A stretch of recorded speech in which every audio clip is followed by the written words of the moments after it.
is this important? Let's try and understand for a bit. The government of India in the year 2005, the government of India made a committee called the National Reforms or Administrative Reforms Commission. It is called the second ARC because the first ARC was made in 1960s.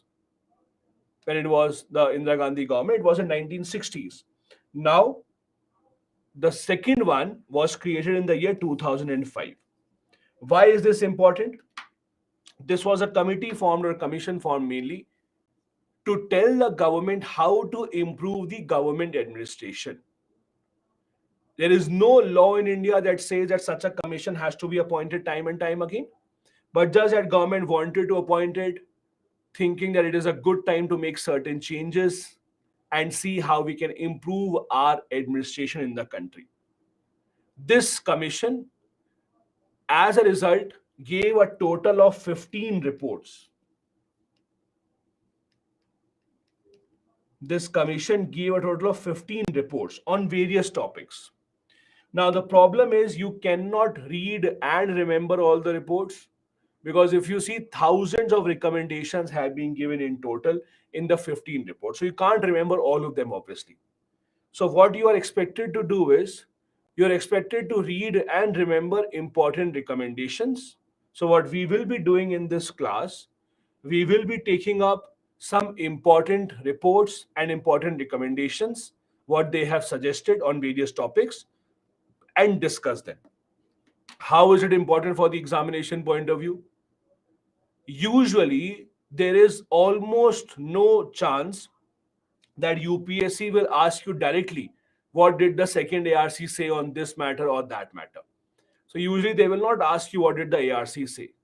However, the recommendations that they gave are extremely important for you to write in suggestions or reforms. Write in suggestions, way forward. For example, let's say there is a question that talks about how should how can the government improve the working of the police reforms, etc.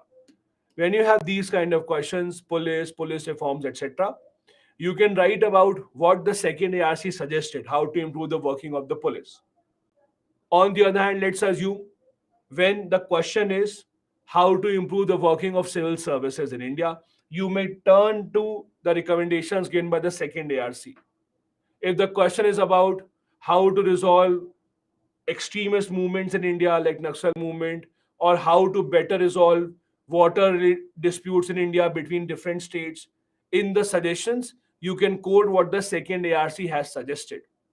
This is where second ARC becomes important. It enriches your mains answers. You will not find second ARC question in the prelims examination. It is not a part of the prelims syllabus. In the mains also, there's a very, very little chance that you will get a direct question. Directly, it will not be asked, this is, tell us what the second ARC said. No. The question will mainly be about something else, some other topic on which the second ARC has given the report. And then in the suggestion, you can write about that report. That is how it usually works, and this is why it is actually important. Now, the second ARC, as I said, it was established in the year 2005. Who was the chairman? Veerappa Moily was the chairman, a Congress leader at that time, Congress minister also, Veerappa Moily. You will see today most of the recommendations of the second ARC have not been accepted by the government. Some of them are recommendations where government has worked towards. Some of them are recommendations which the judiciary has forcefully implemented. But a lot of recommendations, most of the recommendations from the side of the second ARC have not been implemented by the government for various reasons. First, maybe the government does not like them. Maybe the government thinks it will reduce their power, so why to accept these recommendations? And secondly, the other reason is, understand this, who formed this second ARC? Which government created the second ARC? The second ARC was established by the Congress government, right, when they were in power. So there's a very little chance that the BJP government would say, oh, we will accept recommendations given by a Congress formed commission. because that is how usually the politics in India works now. So that is also one of the reasons why you may not see a lot of recommendations of this committee or commission being accepted by the government. These are the 15 reports. These are the title of the 15 reports. The first report was on right to information. Then there was a report on unlocking human capital, crisis management, ethics and governance, improving public law and order, local governance in India, capacity building for conflict resolution, then combating terrorism, social capital, personal administration, e-governance. All these are different reports. Total of 15 they were given. You don't have to remember the name of the report. Don't worry. Don't have to remember the name of the report. We will now start our discussion one by one about the recommendations that they gave, and we will see, are they good recommendations? Are they something that you also like? Can you quote them in the exam? There may be some recommendation that you don't agree to. That is absolutely fine. They gave recommendations from their point of view. If you don't like some of these recommendations, absolutely fine. Not really a problem with that. Okay. First recommendation is on the RTI. Now, the first report that they gave was the RTI. The recommendation that they suggested about the RTI law, some of these we discussed in the RTI chapter, if you remember. They suggested repeal the Official Secrets Act. Remember, we had discussed about the Official Secret Act, OSA. Second ARC said it should be repealed. Why? Because it is misused by the government to hide information. Especially when you file an RTI, the government does not want to give you information. What does the government do? Government hides the information by calling it an official secret. So first recommendation they gave, repeal the OSA. Very simple recommendation. Government has not done that so far. Then another important recommendation. They suggested at least 1% funds from the government's flagship government programs should be used to update records. Now, please understand, what do you mean by flagship government programs? Flagship government programs are the main government schemes which the government usually publicizes, tells everyone. Let's say Manrega. Let's say Swachh Bharat. Let's say right to food or food security program. So big government schemes for which the government usually pays a lot of attention, gives a lot of money.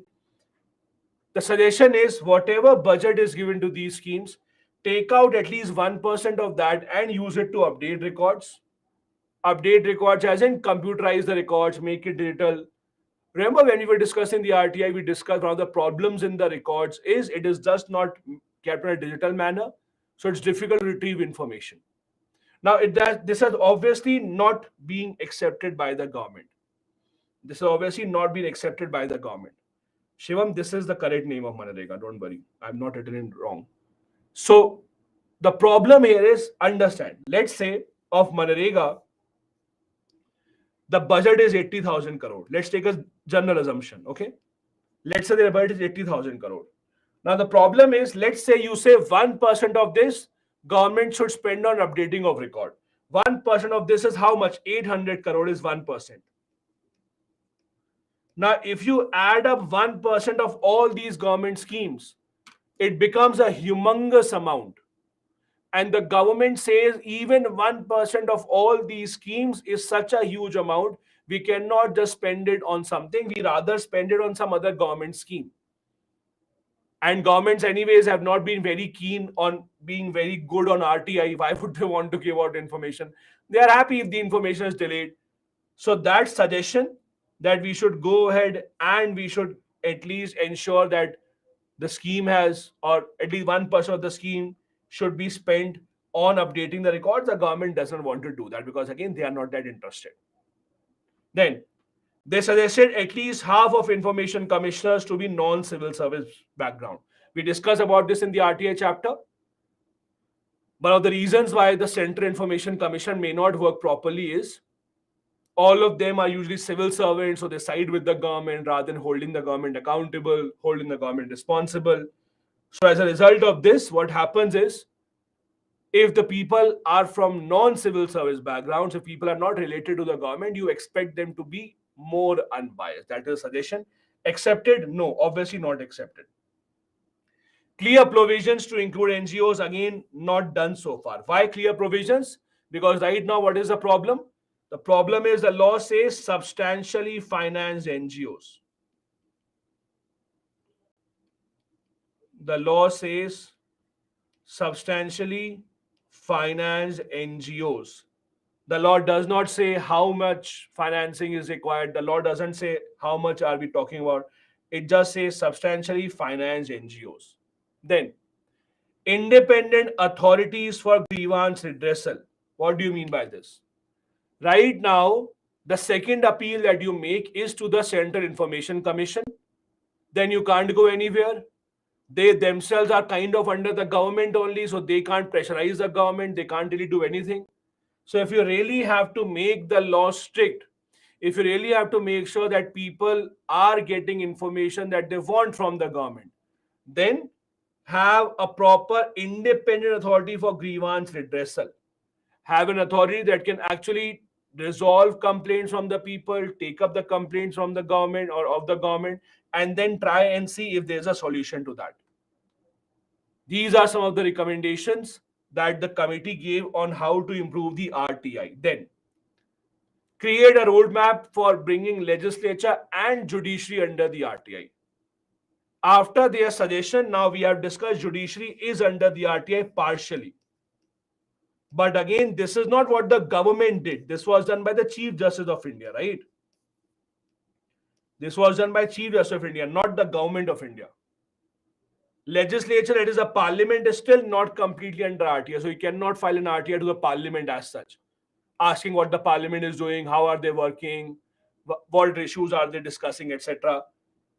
You can't, or you still don't have legislature under the RTI.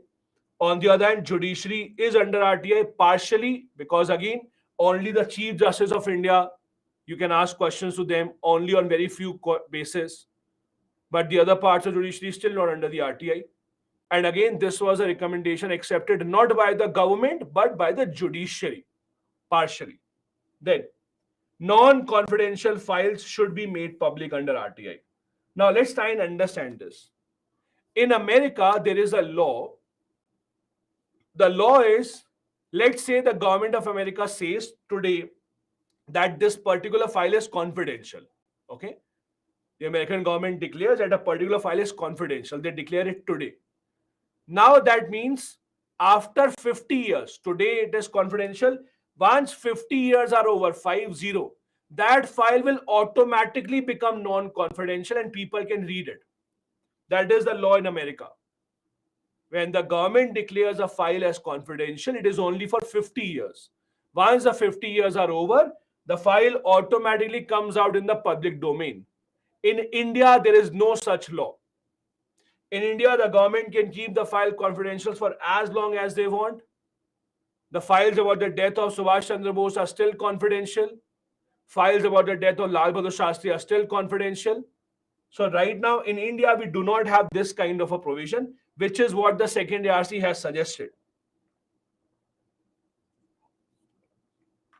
They have suggested that confidential files are fine, but keep on making files non-confidential, keep on bringing them under RTI, so that to increase people's confidence in the transparency of the government. That was the first report, that is the RTI report or the report on RTI. These were the suggestions that they have given. As you can see, most of the suggestions not really accepted by the government. The government says that no, these are not correct, or they don't like it, or whatever. But so far, we do not have such provisions. Vivek says, why don't we have any such framework? Vivek, my answer will be the same. Why would the government do something until you pressurize the government? What does the government has to gain from this? Governments in a democracy, or any governments for that matter, not just democracy, will do something if they have something to gain from it, right? In India, people are busy demanding other things other than demanding that no, you should also bring these files in the public domain. Only when the government thinks that doing something will result in, let's say, more votes or people being happier, they will do it. People are not even aware of this, so why would the government take a chance? Then, the other report, where the RTI gave recommendations, or second ARC, sorry, gave recommendations, is called unlocking human capital. In simple words, how to make the best form or the best use of government, or how to make the government most efficient. First, rationalize the size of the government. Now, what do you mean by rationalize the size? See, the government has a very unique problem. One problem is some government departments are overloaded. There are government departments which might require 100 people, but they have 300 people. Then there are some government departments which are understaffed, where they require 500 people, but they only have 200 people, like government teachers, etc. So some departments have a lot more people than they should. Some departments have lesser people than they should. Now the problem is, if you actually see, the rationalization should be done so that there is adequate number of people in every government department, so that the government department work does not suffer. Now I have a suggestion for you here. When you write in the mains examination suggesting something, that the size should increase, size should decrease, I have a suggestion for you. Rather than writing size should increase, size should decrease, always say rationalize the size. It makes you look smart. Why? Because see, the word rationalize includes everything. It includes making the size smaller if required, making the size bigger is if required. So rather than you having to explain, you can be smart and just write one single word. Sir, I think rationalization should be done. Rather than saying it should increase, it should decrease, because that covers everything. So rather than saying increase or decrease, just say rationalize, and you will be like, this is the smartest guy ever. Let's give him rank one. So basically, rationalizing the size of the government, having as many people as are required. It may be high, it may be low, doesn't matter, but have the size of government or the department that is required, not more, not less. Then, recasting allocation of business rule. Let me ask you a question. Let me ask you a question. Tell me this. If I ask you this question, who has the powers to form rules of transaction of business of the government of India? What is the answer to this? Who has the power to form rules for transaction of business of the government of India? Yes, as most of you know, the power is with the President of India. The President of India has the power to form rules for transaction of the business of the government. Now, what does it mean? What do you mean by allocation of business rules? In simple terms, allocation of business rule means which government department will do what.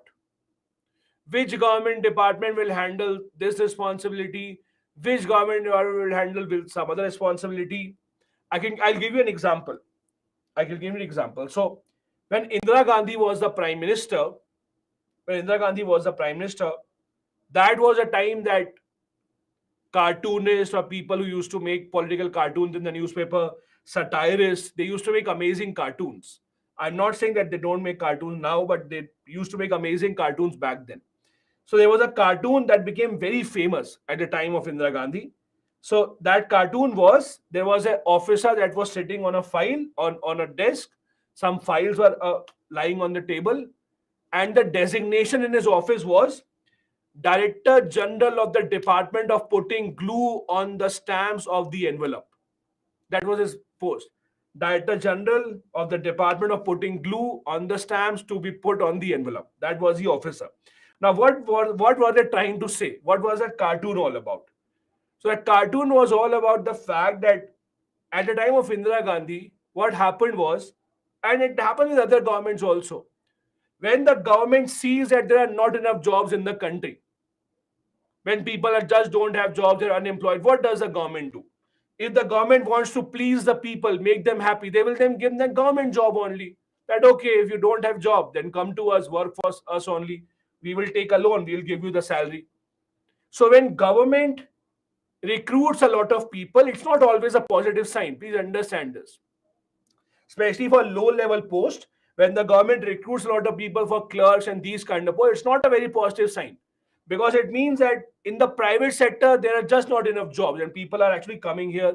Government is thinking they'll have to do that. So The joke was at the time of Indira Gandhi, there were so many government departments that if, for example, the government had to send a letter, then one department will buy the pen, second department will buy the paper, third department will write the letter, fourth department will fold the letter, fifth department will put the envelope, sixth department will put the stamp, and seventh department will post the letter. That was a joke at the time of Indira Gandhi, that we have so many government departments that you have allocated, because you have so many people, so you have to give them some job, right? If you ask someone, what do you do in the government? They should have an answer. So the answer is, I buy glue for the stamp. The answer is, I buy paper for the letter. I buy pen. So I'm not saying the same situation exists today, but even today, if you look at how the government works, the system or the work is fragmented in such a manner that many government departments, half of the work is done by one department, half is done by some other, half is done by someone else. So if one of them is absent today, the work will not happen. Like if out of the seven departments, one of them is absent who did not buy the pen, the letter will not go today. Why? Because who else will buy the pen? No one else will buy the pen. Or someone who had to buy the glue, he is absent, then the letter will not go today. That is how the government departments, I'm not saying they work even today every single time, but that is how they used to do. Now the situation is, it should be made better. The allocation of business should be made better. It should not be that the work is fragmented in such a manner. We should not be dependent on every single individual. That is a suggestion from their end. Also, I'll apologize for one thing in advance. In this class, you might see a lot of photos that you may not be able to understand. If you don't understand, no problem. Ignore. Not a part of your syllabus. Okay? If you understand, great. Be happy, have a laugh. If you're not able to understand, don't worry. Not a part of your syllabus anyway. Okay? So don't pay a lot of attention there. Pay attention to here and what I'm saying. Okay? Don't worry about that. Let it be. This is just time pass. Okay, let's go ahead. Okay. Anu is asking purpose of the image. Anu, purpose of the image is that not everyone is like you. You are a very sincere student, so you can learn without any distraction. But most of the people here are not as sincere as you. So they require something. So that is why. For you, you can just look at this. Look at this part. Okay? Ignore the other part. Don't worry. Okay? Anyway, let's come back. So, other suggestion. The suggestion from the ARC is simplify the government processes. Simplify the process of the government. See, as I said, the government processes, although it is a continuous process, every single year you can say the government process simplifying time by time. It's a continuous thing. You cannot wake up one day and say, today the government is simplified. No, it's a continuous process. You have to improve this every single time, and the government is doing that. We have discussed in the past few years how RTI has become online, Lokpal online, CVC online, getting a learner driving license made online, MyGov, etc. So government processes are becoming simpler. That is what the suggestion is. You should simplify the government processes even for a common man. The problem here is, see, when you simplify a government process, what is the problem? The problem is bureaucrats lose their power. Understand something. See, why do bureaucrats have so much power? Because the government process is difficult, so you call them for their help. As simple as that. If the government process is all easy, then why would you need help from someone powerful? When you tell someone, when you tell your friends, tell your relatives that I'm preparing for the IAS exam, whatever their reaction is, internally they are all thinking only one thing. They are thinking, great, when you become the IAS officer, I'll call you to get my work done. Everyone is thinking that, trust me. Except your parents who really want the best for you. Even your best of friends are thinking that when you told them you're preparing for IAS. All the people thought, oh, great, he or she will become the IAS. Now our work will be done. We'll just call them to get our train ticket confirmed. We'll call them if someone stops us at the red light. We'll call them. That is the only thing that they are thinking, trust me. Why? Because the government processes give the bureaucrats the power. So it's about simplifying the government process, which, trust me, will not really happen. Simplification of the government processes will take the powers away. Why are the lawyers powerful? Why don't you go and fight a case? You all are good at arguing. Indians are great at arguing. You argue in the class, you argue with your friends, you argue with your lover, you argue with everyone. Why don't you go to the court and argue your case? No, because there you have to go through the law. You have to require a lawyer for that. Why do lawyers have power? Lawyers have power because it's a complex process. If it would have been so easy in the court, you go and speak your mind, you would not require lawyers. So simplified processes go against the bureaucratic powers. Simplified process goes against the power of lawyers. No one wants to simplify the process, trust me. And when you become the IAS officer, you will also not want to simplify the process. You want to simplify it today, but later on you will not want to simplify the process because you are here. Satyam, no, I'm not planning to send you to jail. I'm hoping when I say all these things, at least one of you is a lawyer who will help me out. That is the only thing I'm hoping for. If the time comes, then I'll also call you. Remember, you become an IAS. Okay. So Athar will help me out. Athar is a lawyer. Perfect. Thanks, Athar. So moving on. So then there's overlapping jurisdiction of ministries and agencies that has to be checked. Let's try and understand a couple of things. We already have discussed about CVC and Lokpal. We have discussed about CVC and Lokpal, how there is duplication of function that they do. Similar kind of jobs. Let me give you one more example. There are three separate ministries of the government of India. Let's try and understand that. We have a Ministry of Panchayati Raj. We have a Ministry of Panchayati Raj. Then we have a Ministry of Rural Development. Then we have a Ministry of Tribal Affairs. Now imagine there is a government scheme. There is a government scheme that the government has introduced for a rural area where there is a tribal population. Now the question is, which ministry will handle that scheme? There is no clarity. Will the Panchayat Raj Ministry handle the scheme because they will say there is a Panchayat there also? Will the Rural Development Ministry handle the scheme? They will say, no, there's the rural area. Or will the Tribal Affairs Ministry handle the scheme saying it is a tribal area? So there is a lot of this give and take. Every ministry wants to handle the scheme. Why? Every ministry wants to handle the scheme not because they want to work very hard, but with scheme comes money. If, for example, a scheme has been started by the government worth 1,000 crore rupees, means that department gets funds of 1,000 crore rupees. And that department, the minister, the people in power, they decide how to then go ahead and start implementing that scheme. Even 0.5% here and there, 0.1% here and there can make a lot of difference.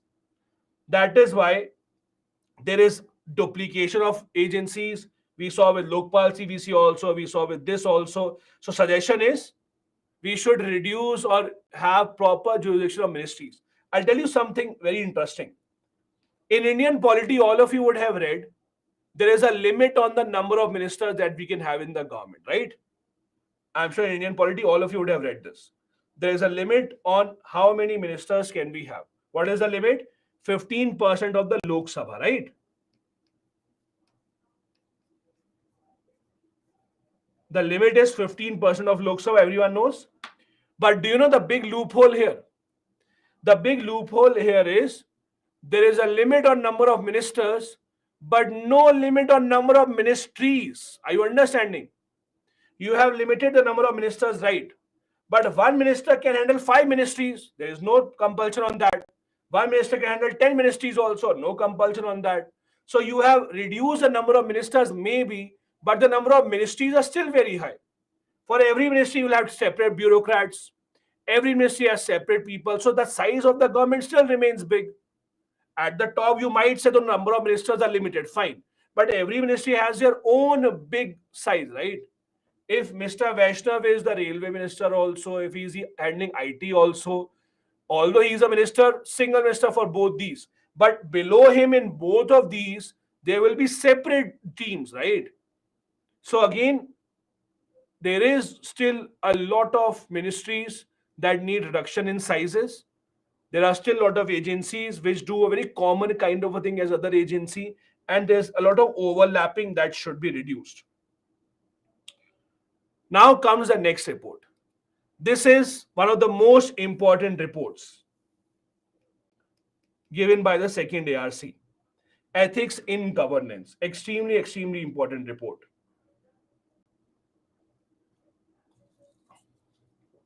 In this report, they had suggested how can we improve governance, or how can we improve politics in general in India?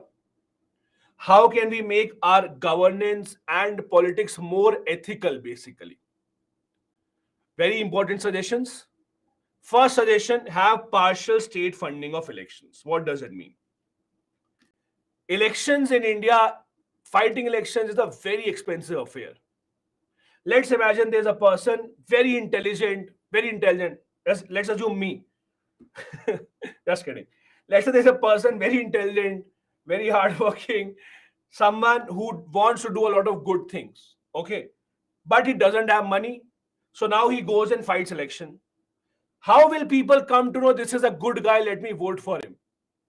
Because if you have to tell people that I am contesting election, please vote for me, you will have to spend money, right? You have to go from door to door, give ad, print some pamphlet, have 10 people working for you who will advertise you.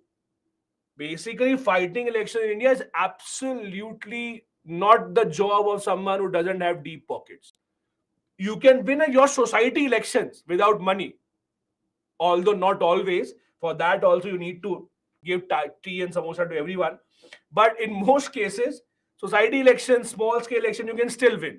Class monitor elections, you can win. But when you are talking about elections at the Lok Sabha or Legislative Assembly, you have lakhs of people to go to campaign. You require money.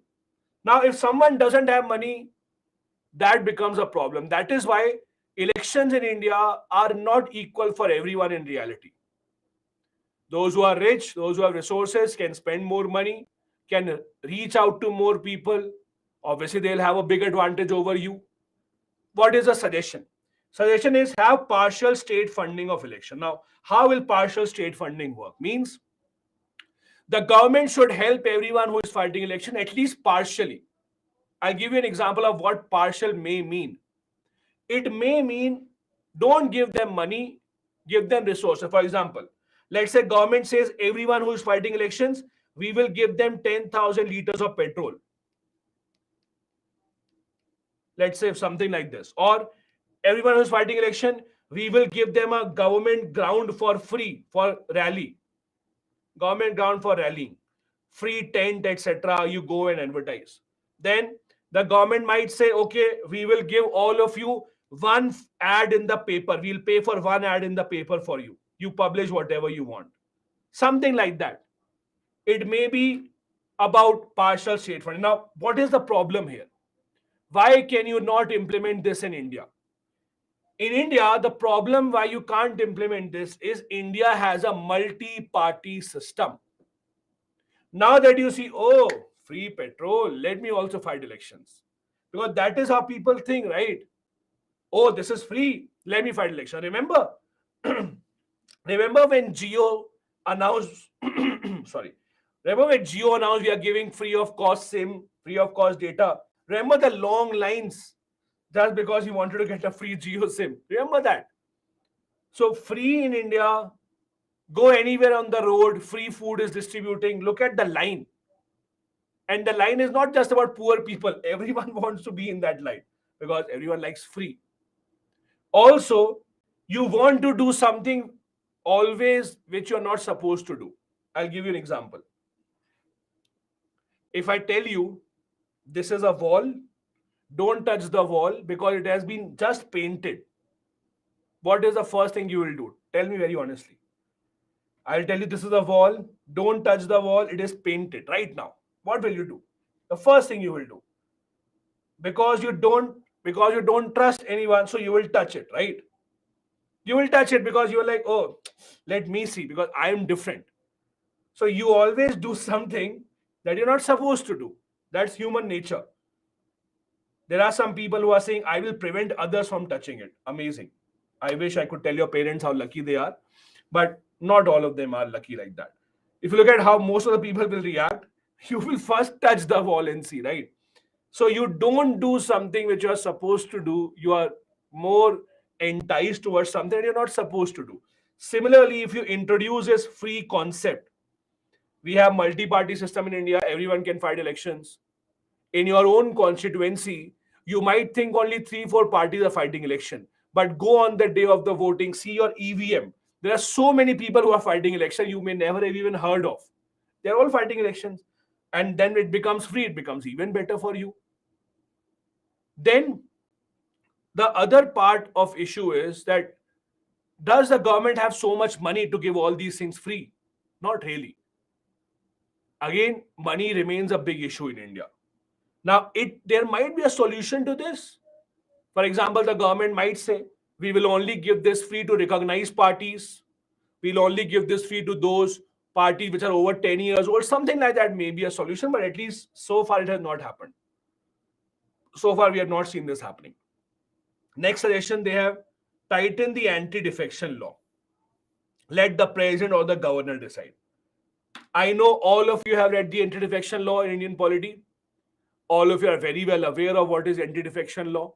So I don't need to explain that to you. If you don't know this, I will not go into detail of this. I will just tell you one single line if you don't know this. The law says if you are an MP or MLA or MLC from one political party, you leave that party, you go to the other party, you will be disqualified. As simple as that. If you change your party as the MP, MLA, you will be disqualified. As simple as that. This is the anti-defection law. There are other pointers, but let's not go into there. Now, for anti-defection law, who takes the decision to disqualify the member? Who gives the decision that you are disqualified? The decision is taken by the presiding officer. It is the presiding officer that will take the decision. Guys, I will give you a suggestion here. I have a suggestion from my end. Almost everyone, when I asked this question, almost everyone wrote Lok Sabha Speaker. Almost everyone, except a few. Please do not write Lok Sabha Speaker. The correct answer has to be presiding officer. Please write that. Why? Because for Rajya Sabha, it cannot be the Lok Sabha Speaker, right? So you have to use a generic word that applies to everyone. Presiding officer automatically means Lok Sabha Speaker in case of Lok Sabha, Rajya Sabha Chairperson in case of Rajya Sabha. So please make sure that you use generic words that may be used for center, state, any of the house. That will always be better for you. Because if you just write speaker, Lok Sabha Speaker, the examiner may think that you are not right. Okay. Now, let's take a simple example here. Tell me this right now at the present situation. Let's talk about the center government or the Parliament of India. What are the chances that a member from BJP, MP from BJP, would resign and go to Congress, as compared to what are the chances that a Congress MP will resign and come to the BJP? What do you think? Usually what happens? What will be the most or more preferred for the members? Would you think someone from the BJP will go to the Congress? Very little. Why? Because when you jump towards the winning side. As simple as that. You jump towards the side that is in power. As simple as that. If tomorrow Congress comes to power, you will see the opposite happening. So it is very common that you will see jumping towards the side who is right now in power. Now, let's take this example. A Congress member of parliament resigns from the Congress, joins the BJP. The law says that the member should be disqualified by the Lok Sabha Speaker because he's a Lok Sabha member, right? Now, who is the Lok Sabha Speaker? From which party? He's from the BJP only, right? Would the Lok Sabha Speaker, who is from the BJP, want to resign a member who came to his own party, BJP? Would they want to do that? Not really. So they will try and delay it as much as possible. They will try to find an excuse not to disqualify the member as much as possible. So it becomes a big problem here. Because there's no time limit that is involved. That is also a big problem. There's no time limit within which you have to decide. In Manipur, there was a case in which an opposition member joined the ruling party. Rather than being disqualified, they were made the minister also. No decision was taken about the disqualification. The Supreme Court had to intervene that no, this should not happen. This is where the problem now starts. For anti-defection law, because you have decided that the person who will take decision at the end of the day does belong to a political party, however neutral the speaker is supposed to be, but at the end of the day, they do belong to a political party. This is what makes the problem serious here. So, what is the suggestion? The suggestion is rather than the presiding officer deciding it, why not have the president or the governor decide? Now, you might say, but sir, they are also unbiased, they are also biased. But remember, when the president or the governor decides on the disqualification, they decide on the advice of the Election Commission of India, not on the recommendation of the Council of Ministers. Like for any other matter apart from anti-defection law, anyway, it is the president of India only who gives the order for disqualification. And for that, the president depends on the advice given by the Council of Ministers or given by the Election Commission of India. So in this case, also Election Commission of India will give the advice. That's a suggestion. Again, just imagine, would the ruling party accept this suggestion? Why? Why would any ruling party accept this suggestion? You come to politics, you come to power not to give away power. No one comes to power to dissolve the power. Everyone comes to power to consolidate power. As simple as that. You do not become senior in the college thinking that now I will treat my juniors very well. You want to do what your seniors did to you. Okay, just kidding, don't do that. But if you actually see, that is a more favorable option as per the second ARC, that president or the governor should decide rather than letting the presiding officer decide because they may be biased towards their party. Another suggestion is to amend the disqualification criteria for MPs or MLAs. So, this has happened partially, again, because of the Supreme Court only, not because of the government. When this report was given, the law was if you are given a jail of 2 years or more, you can still appeal. Within 90 days, you can appeal. You will not be disqualified if your appeal goes to a higher court. Now, what is the case? Now, as you saw in case of Rahul Gandhi also, if you are given 2 years or more of punishment, you will be automatically, immediately disqualified. So that has been accepted partially, but by the judiciary, not by the government. Which was this case, by the way? What was the Supreme Court case in which the Supreme Court said that you have to be disqualified immediately? Yes. Athar proving to us he's a good lawyer. Athar has given the answer. Okay, what was the case? Yes, Satyam. What was the name of the case? 2013 case. 2013, guys, not IR Kohlo. 2013 case, Lily Thomas case. Lily Thomas case, remember? Lily Thomas case 2013, where the Supreme Court had said disqualification has to be immediate. Also, one suggestion, you might see multiple cases by the same name, Lily Thomas. Why? Lily Thomas was a very famous Supreme Court lawyer, just passed a few months back, very famous Supreme Court lawyer who filed a lot of cases about improving politics in India. So you might see multiple cases by the name Lily Thomas case. This is the 2013 case that we are referring to. This has been accepted partially, but again only by the judiciary. Then, false declaration in election should lead to disqualification. I'll give you an example. 2014, the elections were happening. Now, when you're fighting elections, before you contest the elections, every member or every candidate who is contesting the election has to sign up, has to fill a complete form talking about how much money do they have, how much property they have, and how much education qualification they have. So basically, Smriti Irani had written in her form that she has a degree from Yale University. So she wrote in her form she had a degree from Yale University. Now Yale, one of the most premier universities in the entire world. Later on, someone found out that she does not have a university, she does not have a degree from the Yale University. So a question was asked, how are you claiming this? So she said, I attended a 3-day workshop of Yale University. So that is why I wrote this. Now, obviously, attending a 3-day workshop or a small course does not mean that you have a degree from that institute. So it was kind of a false declaration that was made. So these kind of things are not taken very seriously by the election commission, at least so far. The suggestion is these false election declarations should lead to disqualification, should result in you not being able to fight the elections again. That is a suggestion.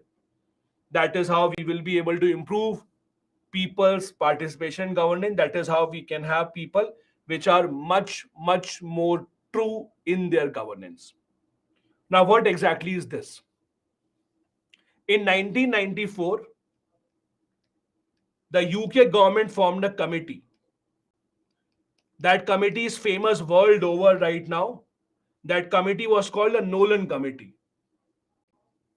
Not Christopher Nolan, those who are Hollywood fans, not Christopher Nolan, just the Nolan Committee. Mr. Nolan was a member of the British Parliament. This committee was formed to give suggestions of what principles to keep in mind for a good, successful public life.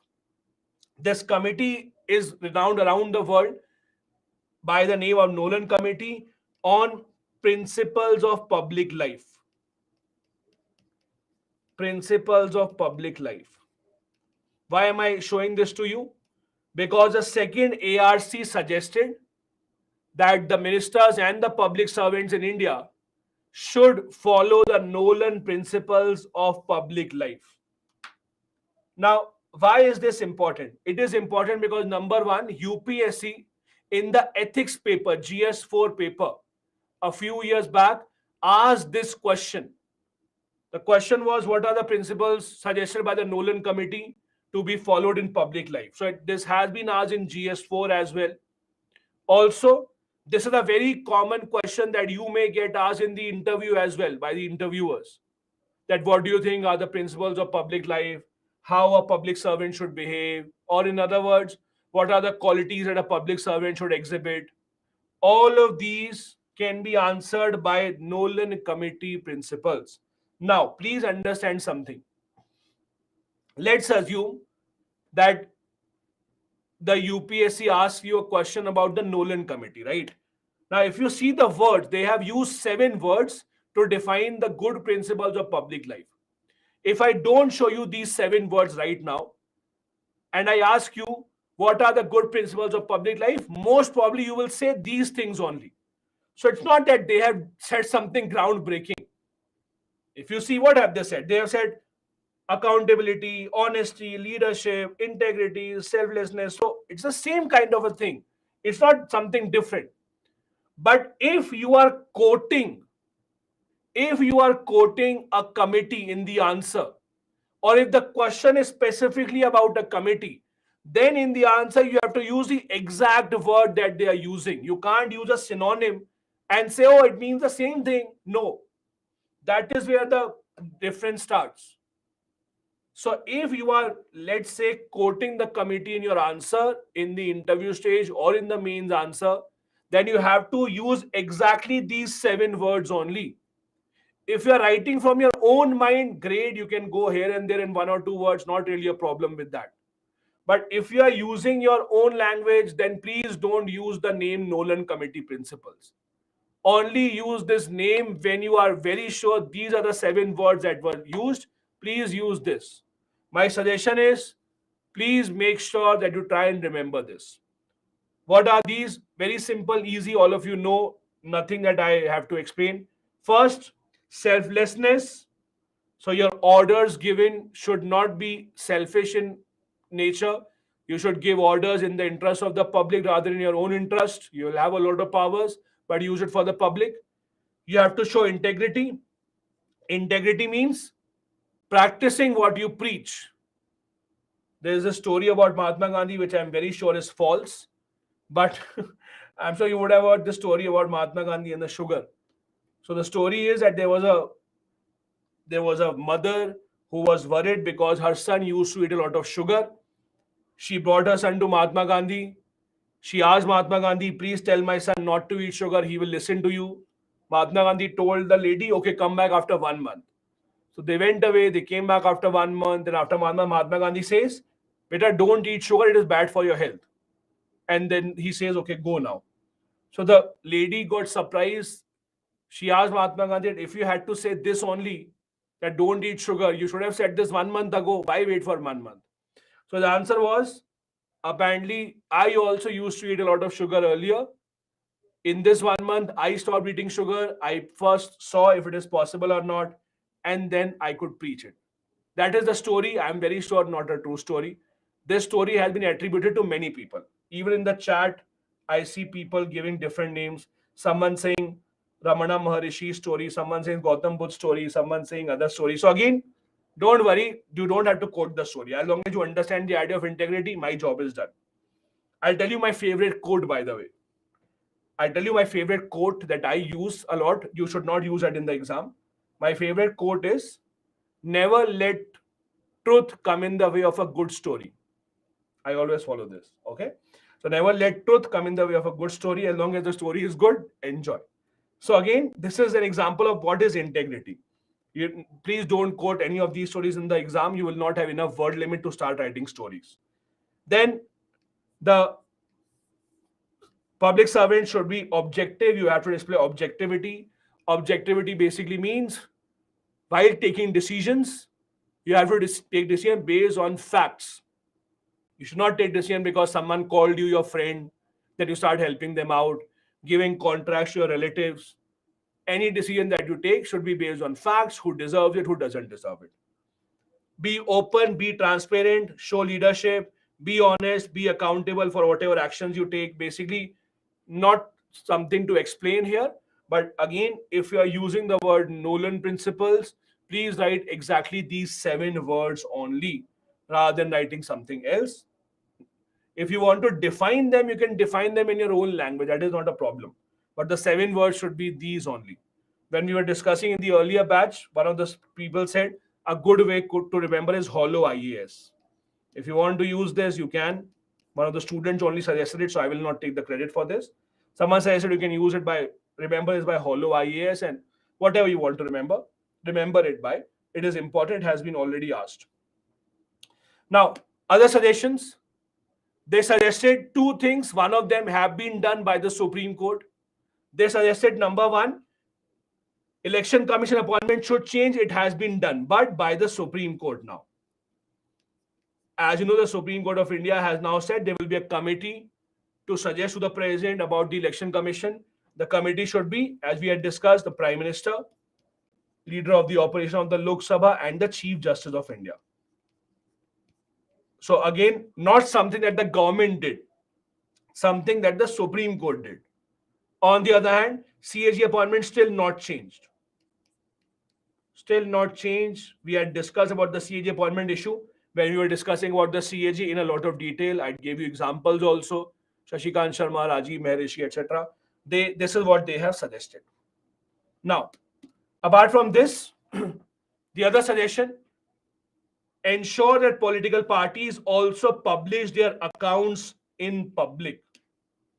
Make sure that the political parties, although they don't come under the RTI, they should also tell the public from where are they getting the money, what is the source of their revenue, why, so that the people can decide on the basis of that.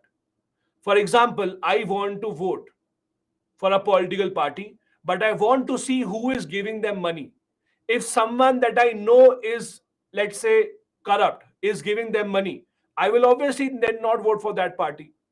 So, in order for a person to make the correct decision when it comes to voting, especially, we have to make sure that at the end of the day, you have to force the political parties to publish their records so that it is out in the open, rather than having the political parties or giving them the option to hide it together.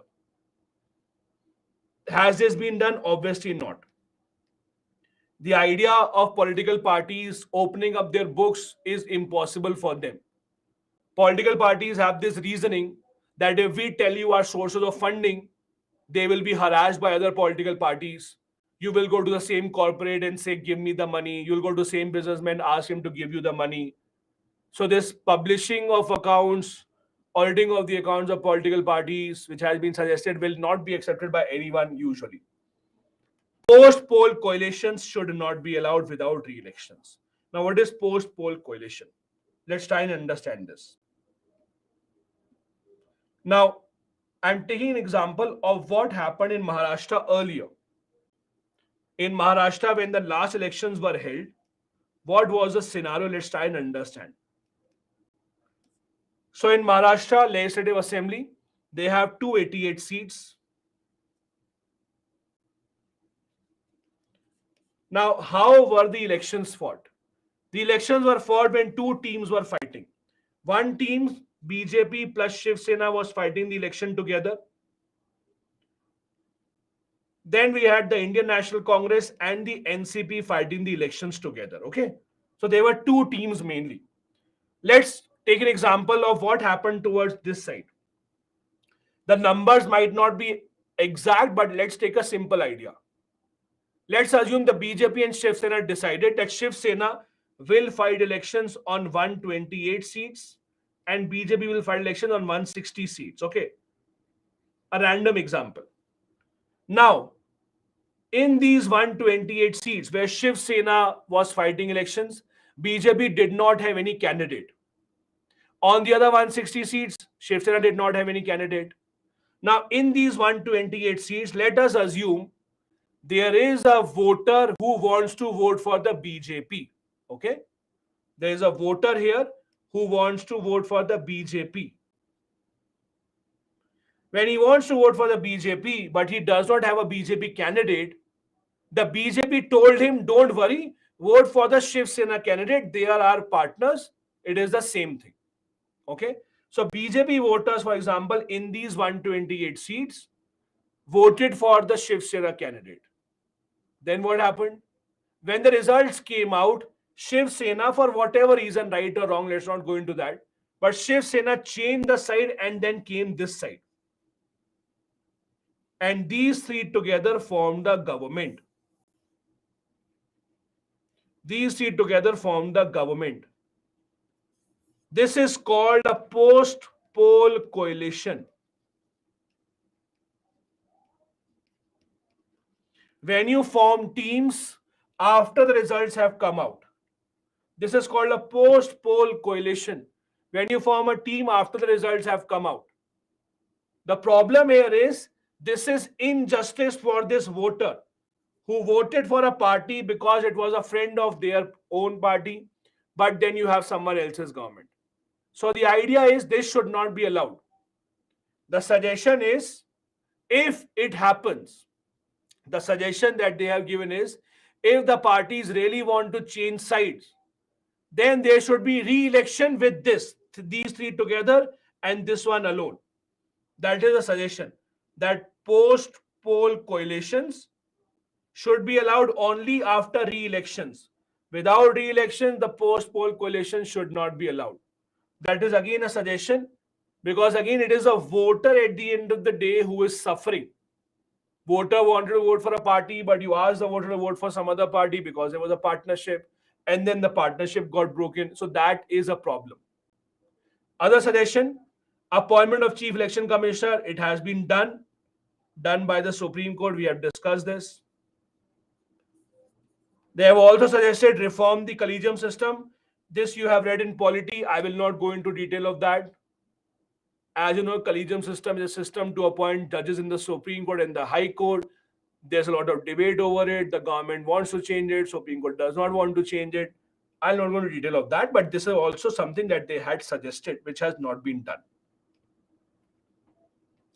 Now, the second ARC, in the same report, Ethics and Governance report only, suggested how ministers should behave. They suggested how ministers should behave. A code of ethics for ministers specifically. And it is very interesting.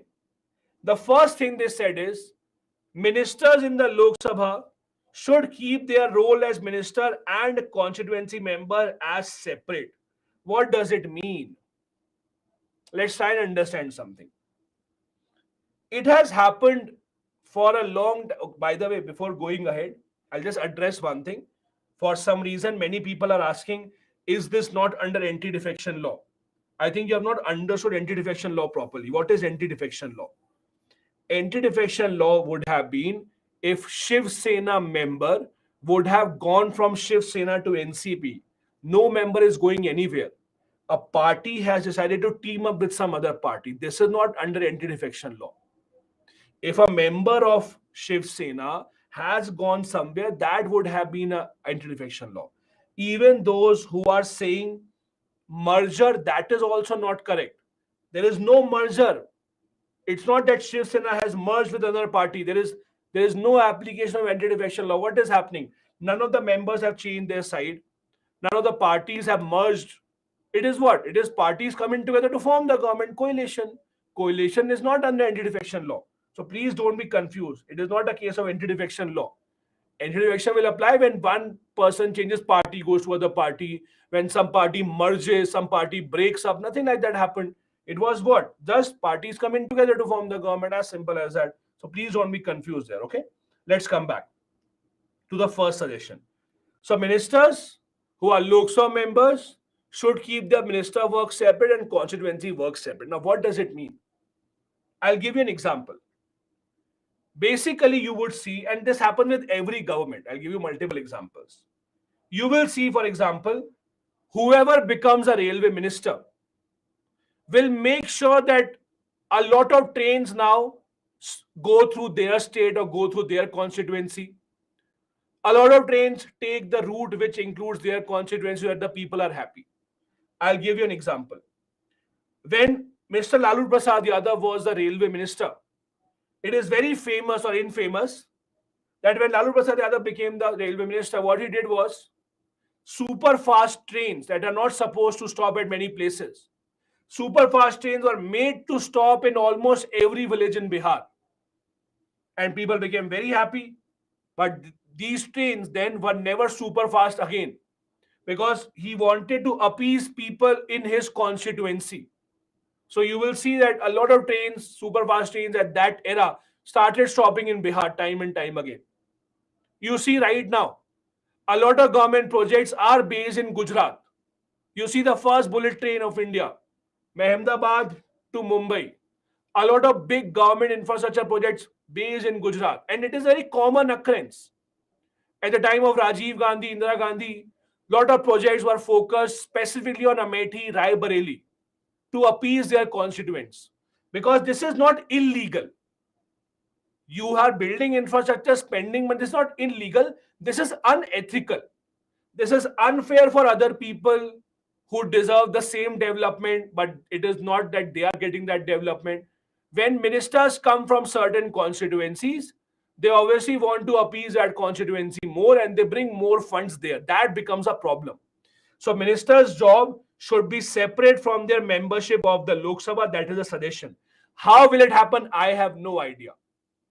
Because at the end of the day, ministers are also appointed or they win election from somewhere, right? I don't know how will they separate this, but that is a suggestion. That minister should be separate and their constituency should be separate. Ministers should not use government sources for party or political purpose.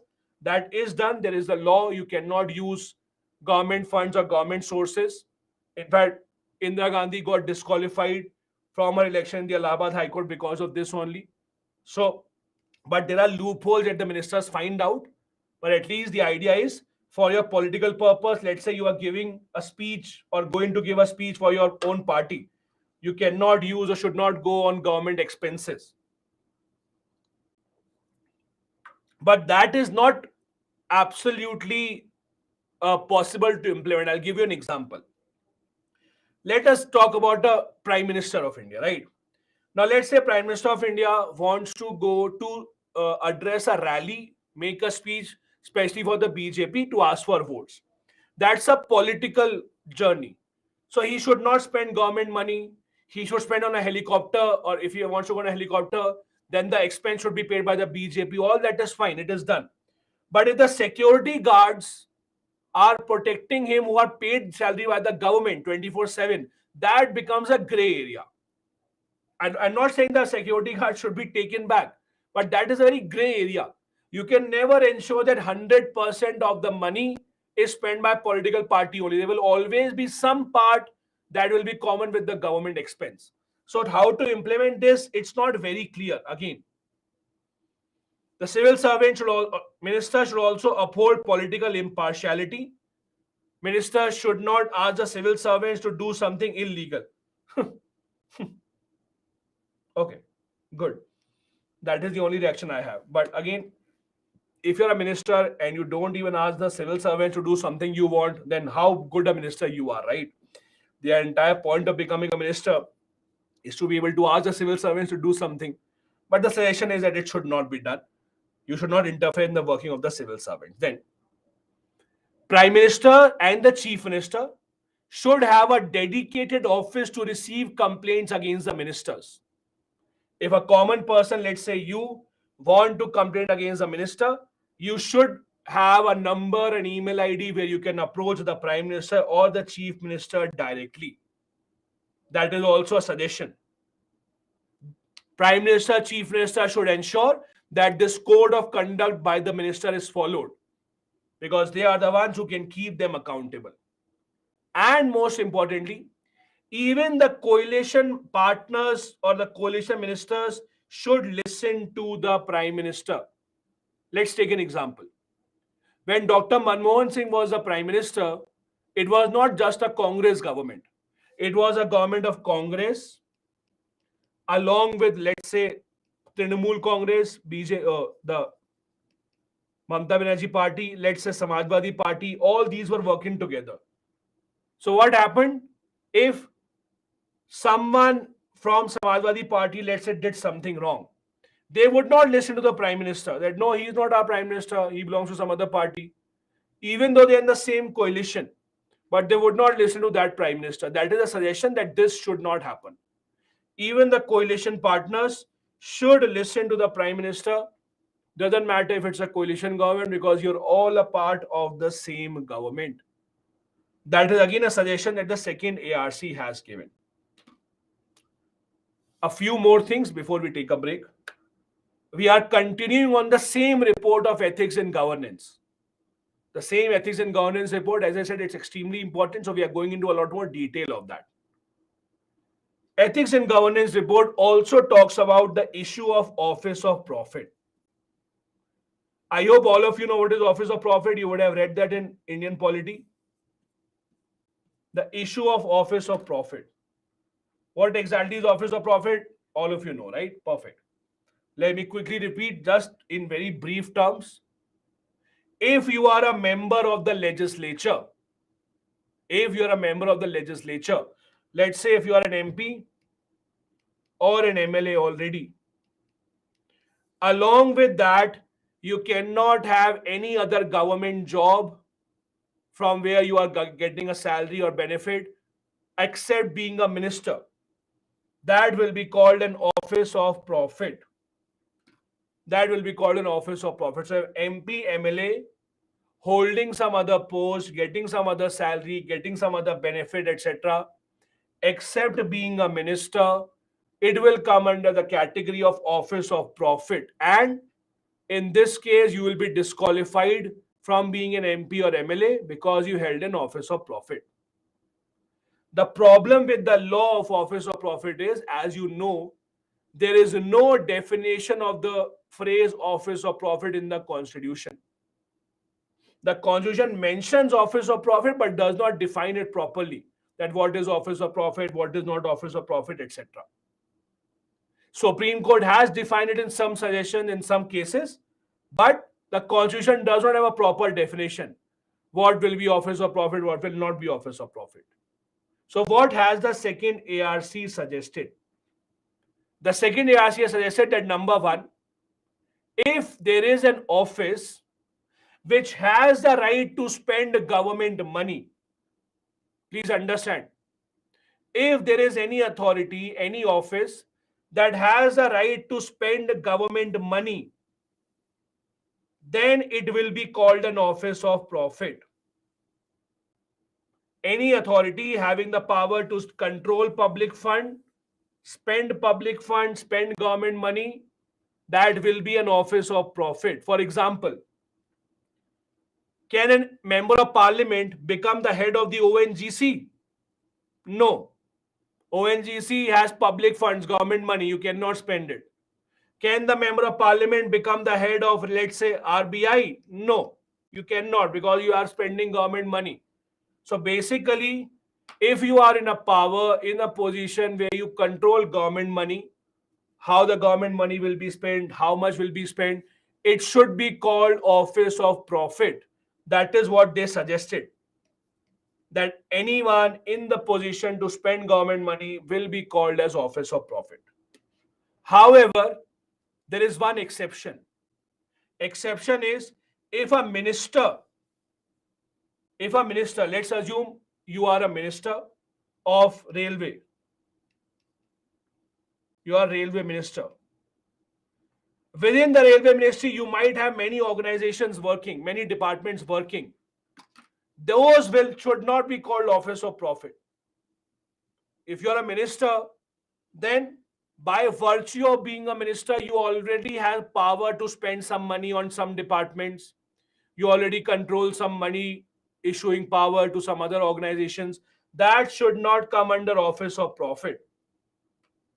I will repeat, listen to this very carefully. Point number one, any authority which has the power to control public money, to spend government money, any authority like that should be called an office of profit.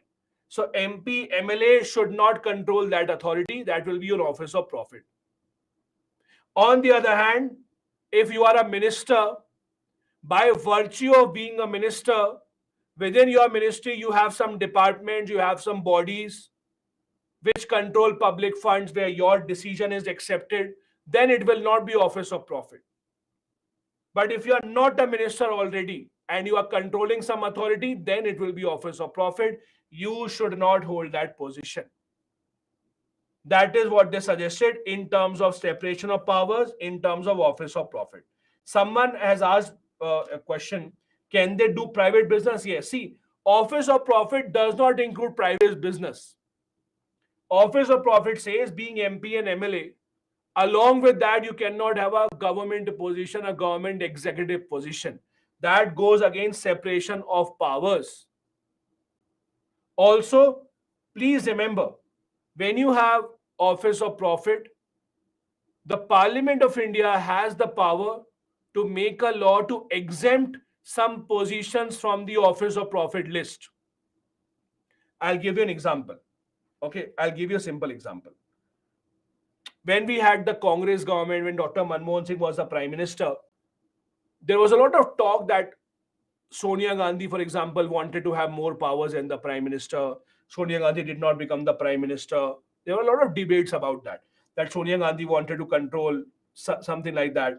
Now, what happened was, at that time, what happened was that the Congress government made a new body which was called NAC, National Advisory Committee. Congress government made a new body called National Advisory Committee, NAC. NAC was a super important committee, and the job of this NAC was they will approve the final government decision. It was like they will advise the government, but in reality, it was them deciding on all the government things.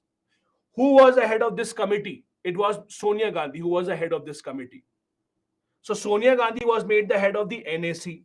But then before that, what did the Congress do? They first passed a law in the parliament saying that NAC will be exempted from office of profit. That this is exempted from office of profit. This will not be called as an office of profit. Like Kartikeya has a good question. How is Brij Bhushan MP the head of WFI? Again, exemption. Parliament has the power to exempt positions, exempt certain offices from the definition of office of profit. And they have exempted many of these organizations. For them, that rule doesn't apply. Over here, the rule is simple, that if you have, or their suggestion is simple, if it's a public authority that has the power to spend government money, it should be office of profit. If it is a minister who is controlling an authority within the ministry, then it should not be office of profit. As simple as that. Then, second ARC also suggested that schemes such as MP LED, MLA LED should be abolished. Have you heard of this? MP LED.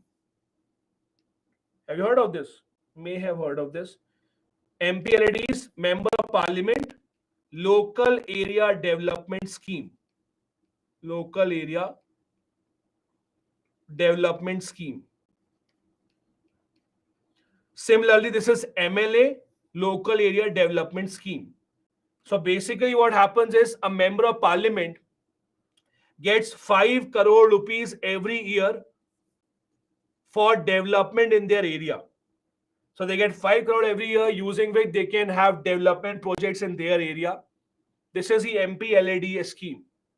The problem is this scheme has not given a lot of success. Means if so much money is being given every year, you should see a lot of development, right? But you don't. One of the reasons is most of these MPs use money from the scheme in those areas where their supporters live. See, the MPs know where is the area from where they get the votes and where is the area from where they do not get the votes.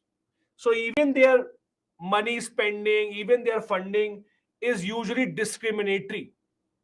They see where exactly should we spend the money so that people are happy, where should we not spend the money. So it has not given so much result as it should be. The suggestion from the second ARC is it should be abolished. During the COVID-19 crisis, it was stopped, but now it has again resumed. It has again resumed. Also, second ARC has suggested that MPs, MLAs are or should be declared as public authorities. You have the right to ask questions, or you should have the right to ask questions to them about their work. How much work did they do? For example, how many bills did they introduce? They should have to respond. How many answers did they give? All of these things, because they are getting money from the government, they're getting salary from the government. So the suggestion is that MPs, MLAs should also be called as public authorities, and you should be allowed to ask questions to them. All these are suggestions given by the second ARC. As I said earlier also, these are suggestions that the second ARC have given. You may or may not agree to this. That is absolutely fine. It is not that you have to agree to it. These are suggestions that they have given from their own point of view. You might say, I don't agree to this. You might say, I agree to this. That is absolutely fine. Let me take up a few questions before we take a small break. There's a question from Natarajan. Difference between allocation of business rules and transaction of government rules. Natarajan, it is quite similar. Allocation of business rule basically means which ministry, which department will do which work. So you allocate business. You allocate some business to one department, allocate some business to another department. That is called allocation of business rules. Transaction of business rule is the process how government will work. For example, the process that one person will do this work, and then the file will go from here to here, then the file will go from here to here, how the government departments will run, how the permissions will be given. That will be the transaction of business rules, how the business will be transacted in the government. Then Athar is asking, can an IAS officer do private business? Yes. An IAS officer can do private business, although there are a lot of restrictions. Restrictions such as it should not interfere with your official work. If it is interfering with the official work, then you may have to give clarifications, etc. You also have to be transparent about that. You have to inform the authorities beforehand. Mostly chief secretary will have to inform them beforehand. But yes, there is no law that prevents the IAS officers from doing private business. But again, if it takes your time and you're not being able to give time to your real government service, there may be consequences. Monto is saying, why judiciary can't implement all recommendations? Monto, only judiciary can tell you the answer to this. So I can't. Let the judiciary tell you.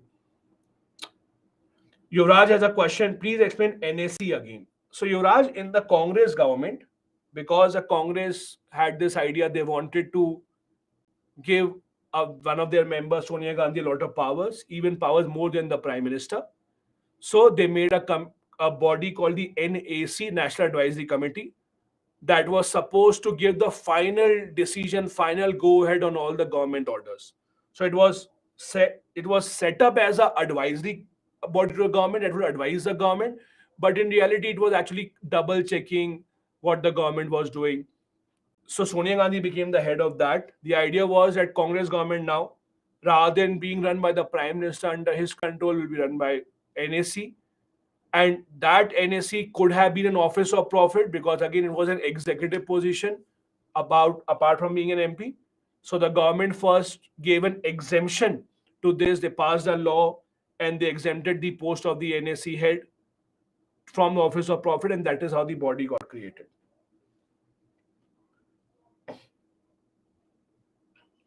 Samin is saying during interview, such questions asked why ARCs is not implemented, then what should you say? No, Samin, that question will not be asked because implementing ARC is not in your hands. So your that question will not be asked. Don't worry. Something that is not in your hands. Why would they ask you? Why is it not implemented? You can ask them. Say, you tell me. You are a part of the government. You tell me why it is not implemented. So don't worry. That will not be asked. Uh, then Shai is saying, what was the exception in the last point in the previous slide? The exception. There was no exception here. If Sahil, your question is about exception on the office of profit. The exception part was okay. Last one is except when they are deciding the legislative function. So except whatever they are doing in the parliament, how they are voting, what they are speaking, except that part because that is a part of the legislative privilege. Okay, let's take a short break. Please come back at 7:15. We'll resume from here.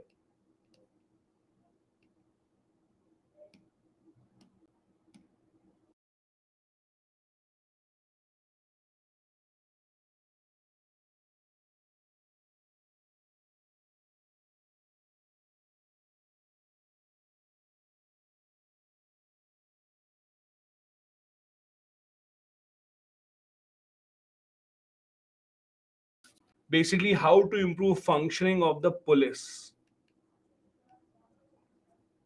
Functioning of police. How to improve law and order. These are usually the recommendations that come in the category of public order. Now let's try and understand what did they suggest. First important suggestion, have a separate investigation functions and have separate police functions. See, there are a lot of problems in our police system. You read about it in internal security, lack of money, that is lack of salary, no fixed working hours, lack of training, etc., shortage of personnel. All these are real problems that our police system has in India. One other big problem that we may not talk about every single time is this. The same police officer may be expected to go and solve a murder crime.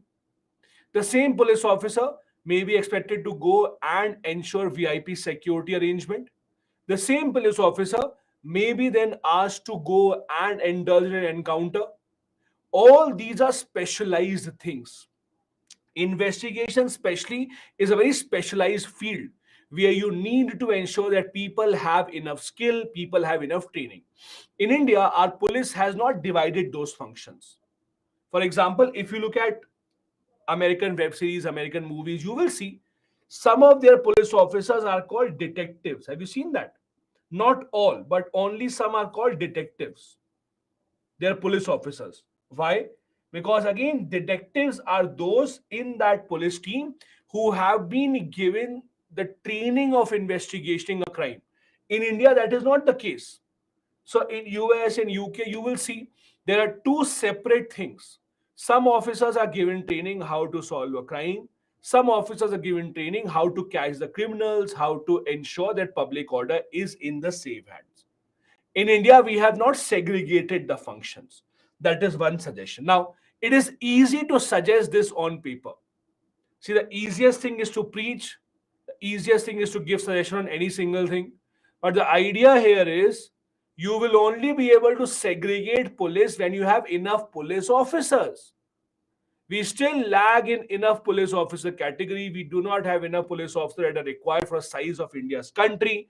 So if you don't have enough policemen, how can you even think about segregating them and giving them two separate functions? That is still not proper. Another suggestion, Establish state police performance and accountability mechanism.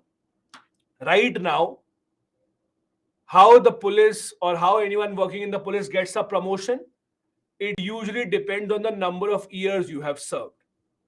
Promotions or demotions or any action is usually not based on your performance report or how exactly did you do. Or if people, for example, have a complaint against the police, there's not many places where you can go to. You have a problem with the police, where do you go? Where do you file a complaint? You know, police is powerful, you can't go anywhere else. So, what do you do? Suggestion is we should have a new body at the state level called Police Performance and Accountability Commission.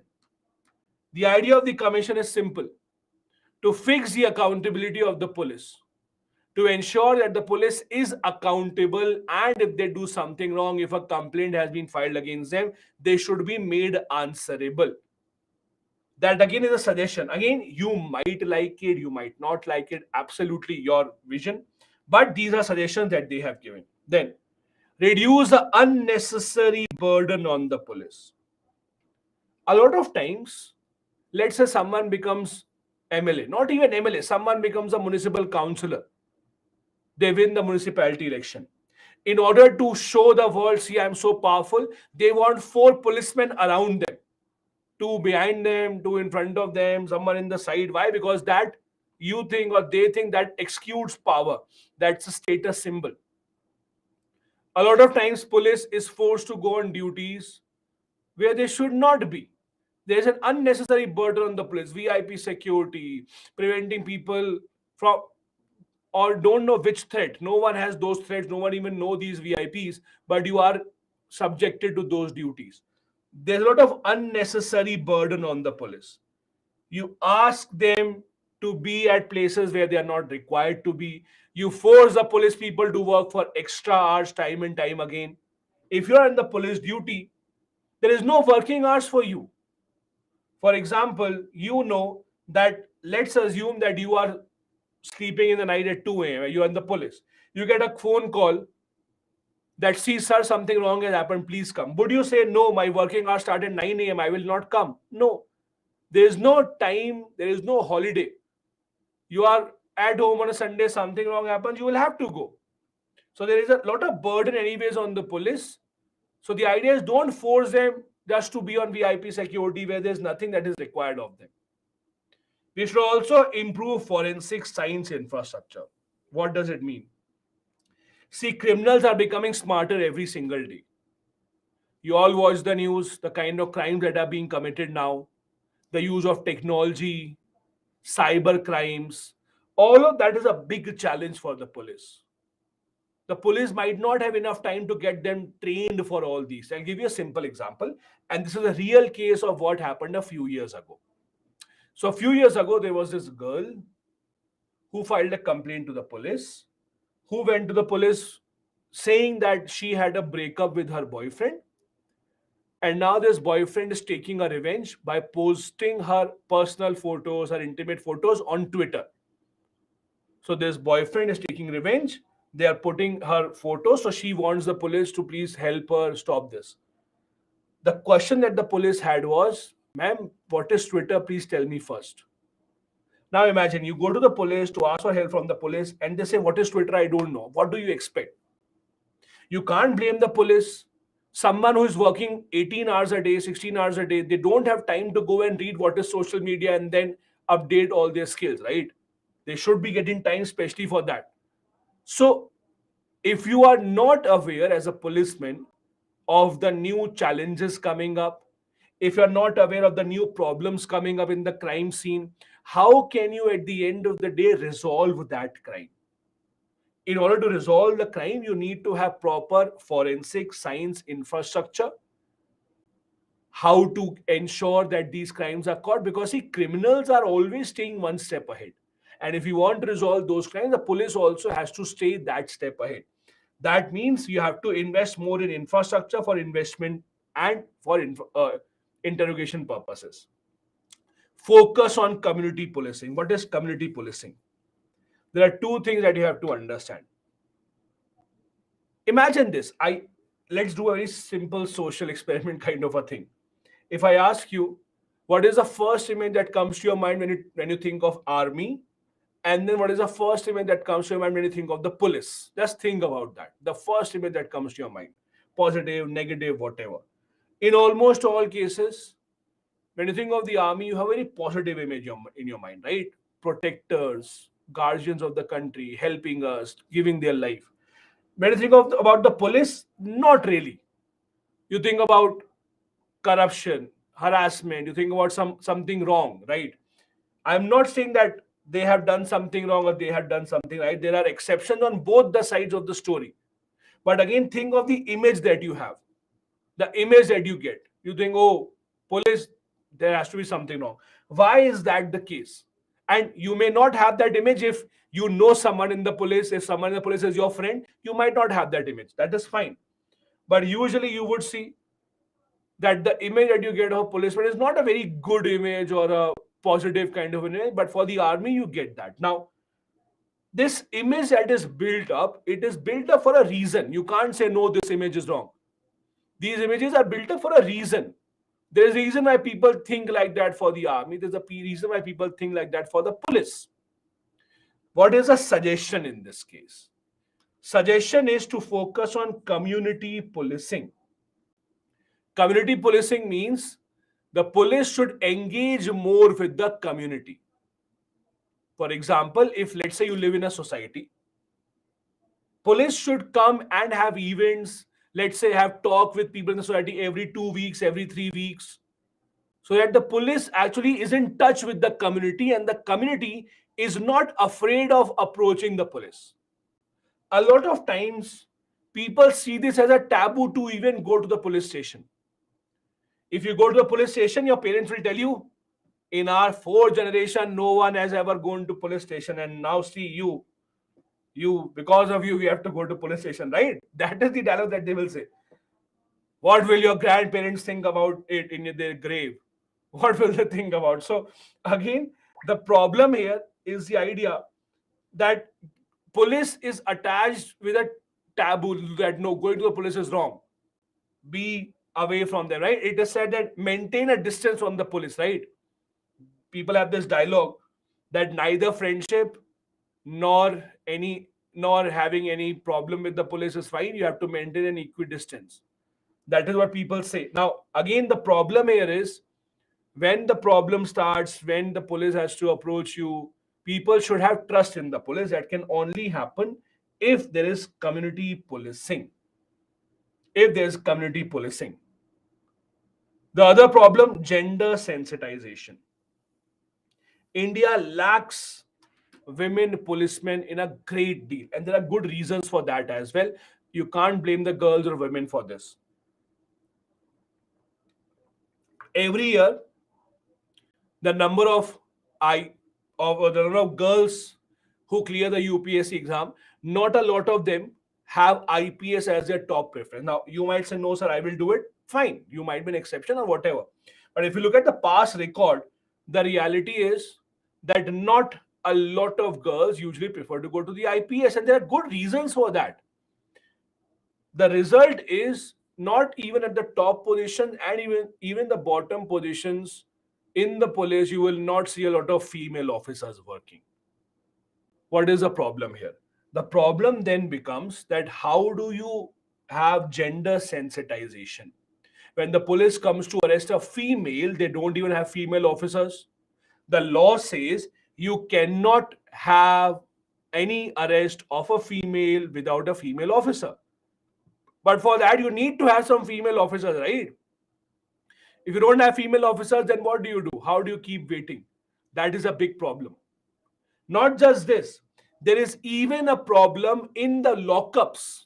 Many police stations don't even have lockups for females.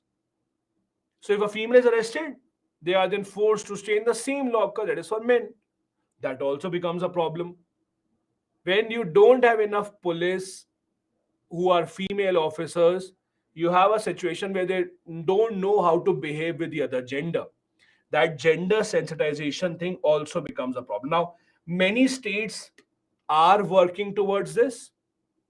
Like in Madhya Pradesh, now we have a lot of police stations where it is compulsory to have at least one women officer. There are many police stations that are headed by police officers now in Madhya Pradesh, and many of the states are doing this, are trying to change. But again, unless you have enough women in the force, things might not change. Now, the question is, why do we not have enough women in the force? There are various reasons for that. Obviously, the job is not very safe. You all know this. The working condition might not be the most ideal. At least when you are in IAS, foreign service, etc. You are sitting in your office. You know you might have to go outside, but it's not that you will have to go outside in the night every single time in danger. As the IPS officer, you're obviously in danger. Infrastructure is a big problem. Most places you will not see proper segregated women washrooms, etc. That is also a big problem. So these lack of basic amenities obviously push the women away from the forces. Kiran Bedi was India's first women IPS officer. It took so many years for India to have its first women IPS officer. Just imagine that. So it is all a problem of women not being represented enough in the police that leads to a lot of problems when the police deals with female criminals. The next report that we want to discuss is a report on local governance. When you say local governance, you mean to say panchayats and municipalities. Basically, local governance includes panchayats and municipalities. In Indian polity, all of you would have read the chapter on panchayats and municipalities. So all of you are aware of the problems of panchayats and municipalities. I don't have to elaborate on that. As you know, panchayats and municipalities were given a constitutional status by 73rd, 74th Amendment Act. But even then, there are some issues that remain, and that is why we have the second ARC suggesting what should be the solution to this. For example, first, they suggested reforming the appointment of the State Election Commission. Now, if you see, Election Commission of India, it conducts elections for the Parliament of India, for the State Legislature of India, for the President of India, and for the Vice President of India. These are the elections that the Election Commission of India conducts. Then we have the State Election Commission that conducts elections for panchayats and the municipalities. There is no appointment process, there is no qualification criteria given how the State Election Commission will be appointed.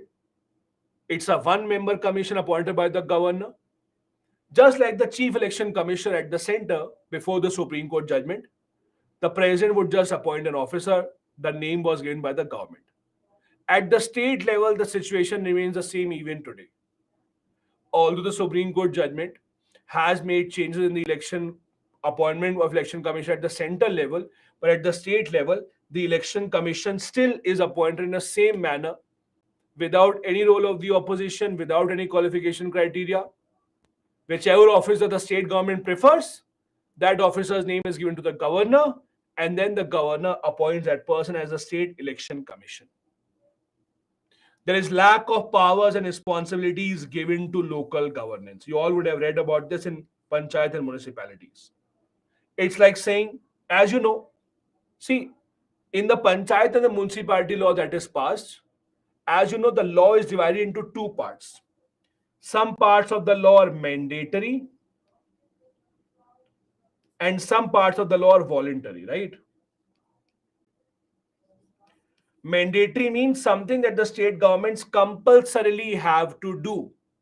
Having elections every 5 years, making sure there is reservation for SC, ST women, making sure that the voting age is the same, making sure 21 years is the age for contesting elections, having Gram Sabha, all those are compulsory. But the real points about money, about responsibilities, these things are voluntary in nature. Means how much money will they be given? Voluntary. The state government decides if they want to give money or not.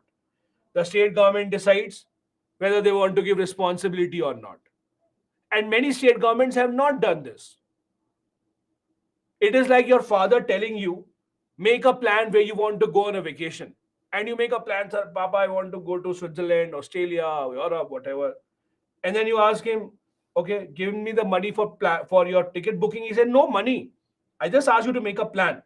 No power, no responsibility. Make a plan, be happy. This is how the panchayats, municipalities are right now. The state governments ask them, make a plan for development, the best plan possible. And when they ask for money, they say, no, no money. Just make a plan, be happy about it. So when you give power of planning and you don't give any money or responsibility, that will not result in anything good. That is what is happening with our local governments right now. Other suggestion, have detailed reports of State Finance Commission. Now, all of you would have read about the Finance Commission of India. As you know, the Finance Commission of India at the center government level gives the recommendations to the center government about how much money to give to which states from their taxes, how much money to give to municipalities also, etc. When the Finance Commission of India gives a recommendation to center government, their reports are in a lot of detail. They don't randomly say, Akkad, Akkad, Bombay, give this state 500 crore. No, that is not what happens. They have a proper formula that based on population, give this much money, based on income level, give this much money, based on their forest cover, give this much money, right? They have a proper formula for that. They work hard. It's not that they'll randomly decide anything. But in the state finance commissions also give a report to certain states, to many states. There's one money to give to municipality, there's some money to give to panchayat. There is no formula usually that is used. They randomly said, oh, this looks like a very big city, give them 100 crore. This looks like a small city, let's ignore them. Let's give them 50 crore only. This one, give them more money, they look very happy. So their reports are not detailed at all. Random numbers are thrown out because they also know state government is not going to accept our report anyway. So why to work hard? You're getting a salary, enjoy, as simple as that. Why to work hard when the state government will never going to accept it? That is a problem with the state finance commissions. The state finance commission reports are not detailed at all. So you don't even know what they mean to say when they say give this one money to this panchayat or municipality. What is the argument behind it? At the center level, although the report given by the Finance Commission is not binding on the Government of India, but usually you will see reports given by the Finance Commission of India are accepted by the Government of India, usually. So usually Government of India accepts the center government, accepts the National Report of Finance Commission. At the state level, you will see these reports are usually not accepted. Because the states say we don't have money, how can we give money?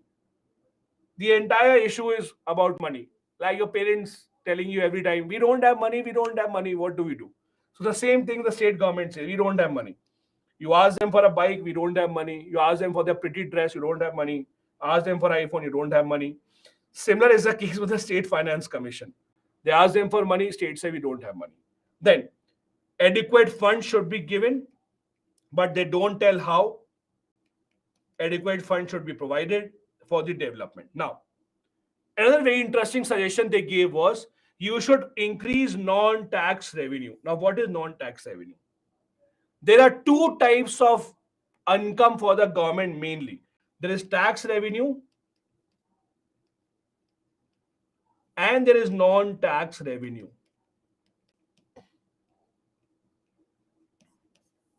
Many people assume that the government only earns through taxes. That is not true. Government mainly earns through the taxes, that is tax revenue, but there are other ways also in which the government earns money or may earn money. For example, I'm talking about the lower level, panchayat municipalities, okay? How do they earn money? Through fees, penalty, these kind of things. I'll give you an example of my own. So a few months back, we went on a trip to Wayanad. Wayanad is in Kerala, beautiful city. Lok Sabha member Rahul Gandhi used to be. So we went to Wayanad on a trip and we went to see a waterfall near Wayanad. This waterfall was in the outskirts of Wayanad, so it was in a village. So we went there, we parked the car, and when we parked the car, we were given a parking receipt. On that parking receipt, it was basically the name of the village was written and whatever village, Gram Sabha. So basically, what it meant was that when you go and park a car there, the parking fee is collected by the Gram Sabha, that is the local panchayat. So they get revenue from tourists coming in parking the car. That is an example of non-tax revenue.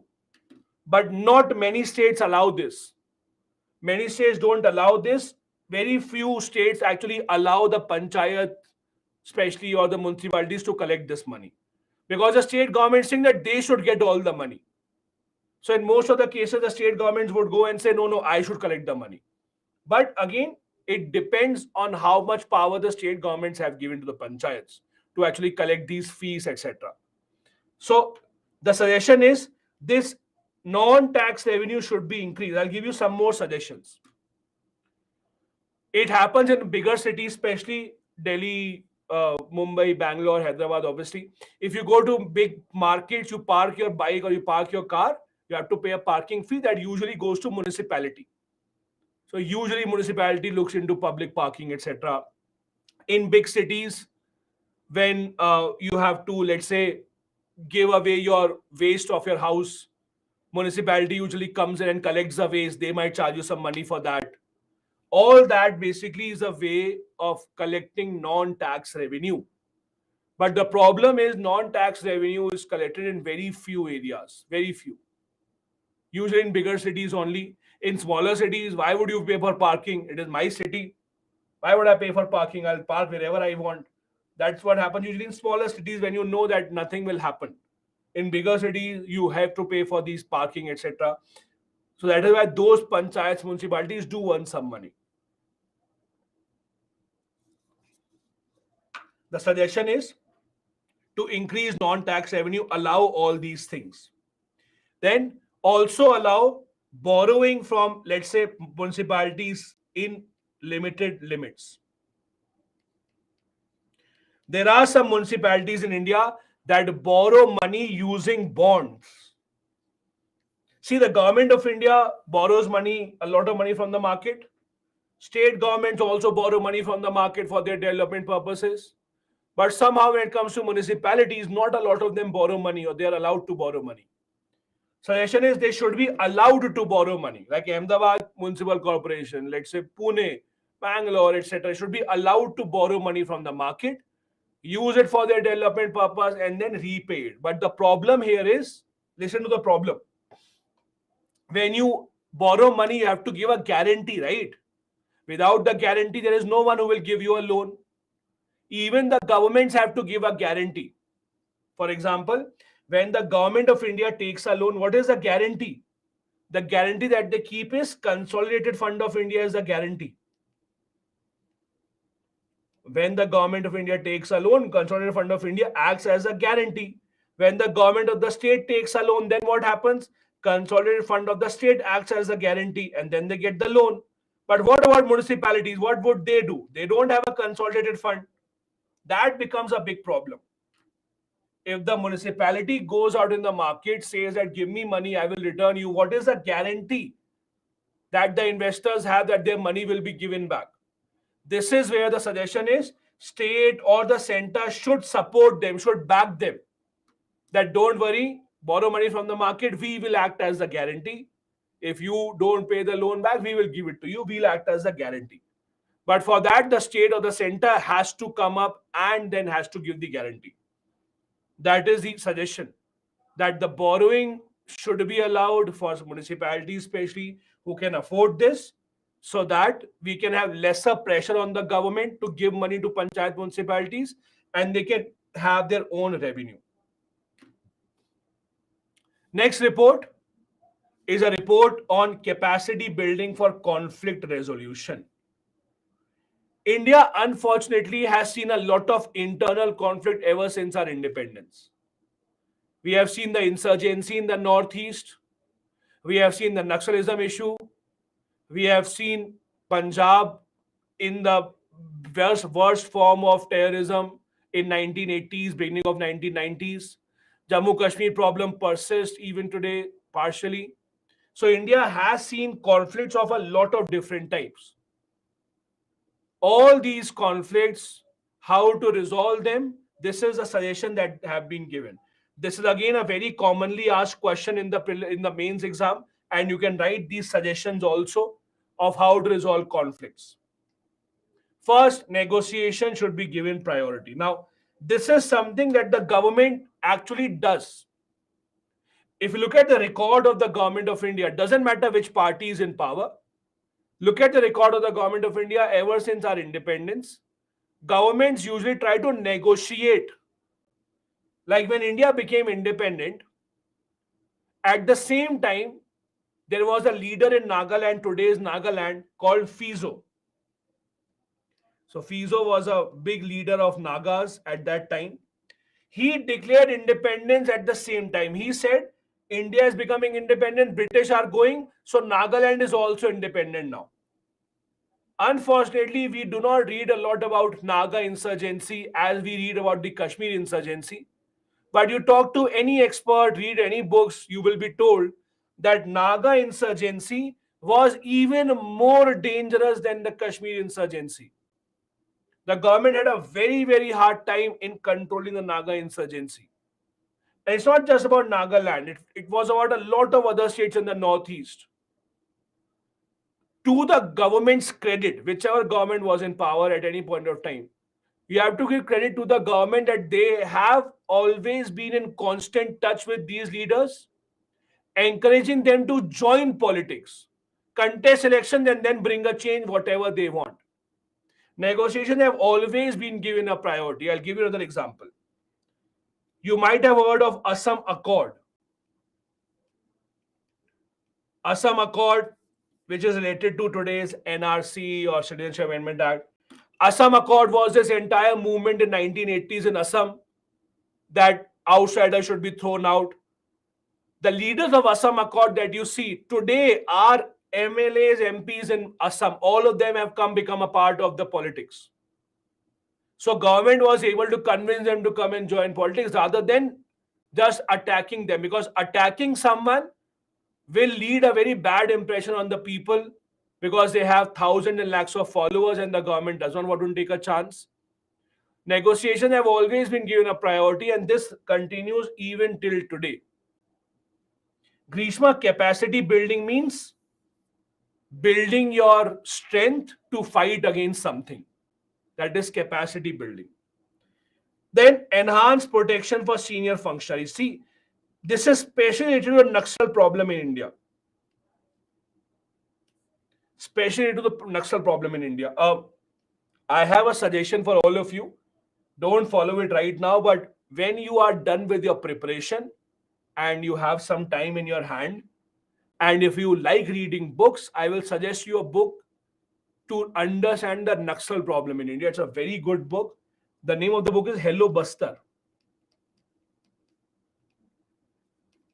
It's written by an author called Rahul Pandita. Very good book that tells you a lot of the problems related to Naxal movement in India, how it started, what are the complications, why is it such a difficult problem to resolve, what is the side of the government, what is the side of the Naxal leaders, what do they think, what do tribals think, etc. It's a very, very good book. But again, not a part of the syllabus, so you can read it but later on, but try to read and understand how it actually is. Now, if you look at the Naxal problem in India, again, I will not go into deep of Naxal problem. It's a part of your internal security, so I'm not going to go there. But again, if you see the Naxalism issue in India, the Naxal problem in India, there is a pattern that Naxalites have always targeted those who are working for the government at the higher levels. The entire ideology of Naxalism is based on the idea that government or anyone working for the government is the enemy. They believe that government and anyone working for the government is trying to take over their land, is trying to exploit them, etc. What they do is they mainly target senior level officials. There are many DMs and collectors that have been kidnapped by people living in the Naxal areas, the Naxalites. Many politicians have been attacked. You have seen all of that. So the suggestion is that we should give increased protection to senior functionaries. Because if someone very high up in the government is attacked, the morale of common people actually declines. Common people think, oh, if the government can't protect their officers, how will they protect me, right? That is the first thought that comes in the minds of the people. So the government should give much more protection to the senior functionaries. Then also increase the capacity of security forces, give them better weapons, give them better infrastructure to fight against the Naxals. Let me ask you a question. Uh, how do Naxals get the money? They have so many weapons, right? They have bombs, etc. How do they get the money to buy weapons and bombs? What do you think? There has to be some source of revenue that Naxalites actually get.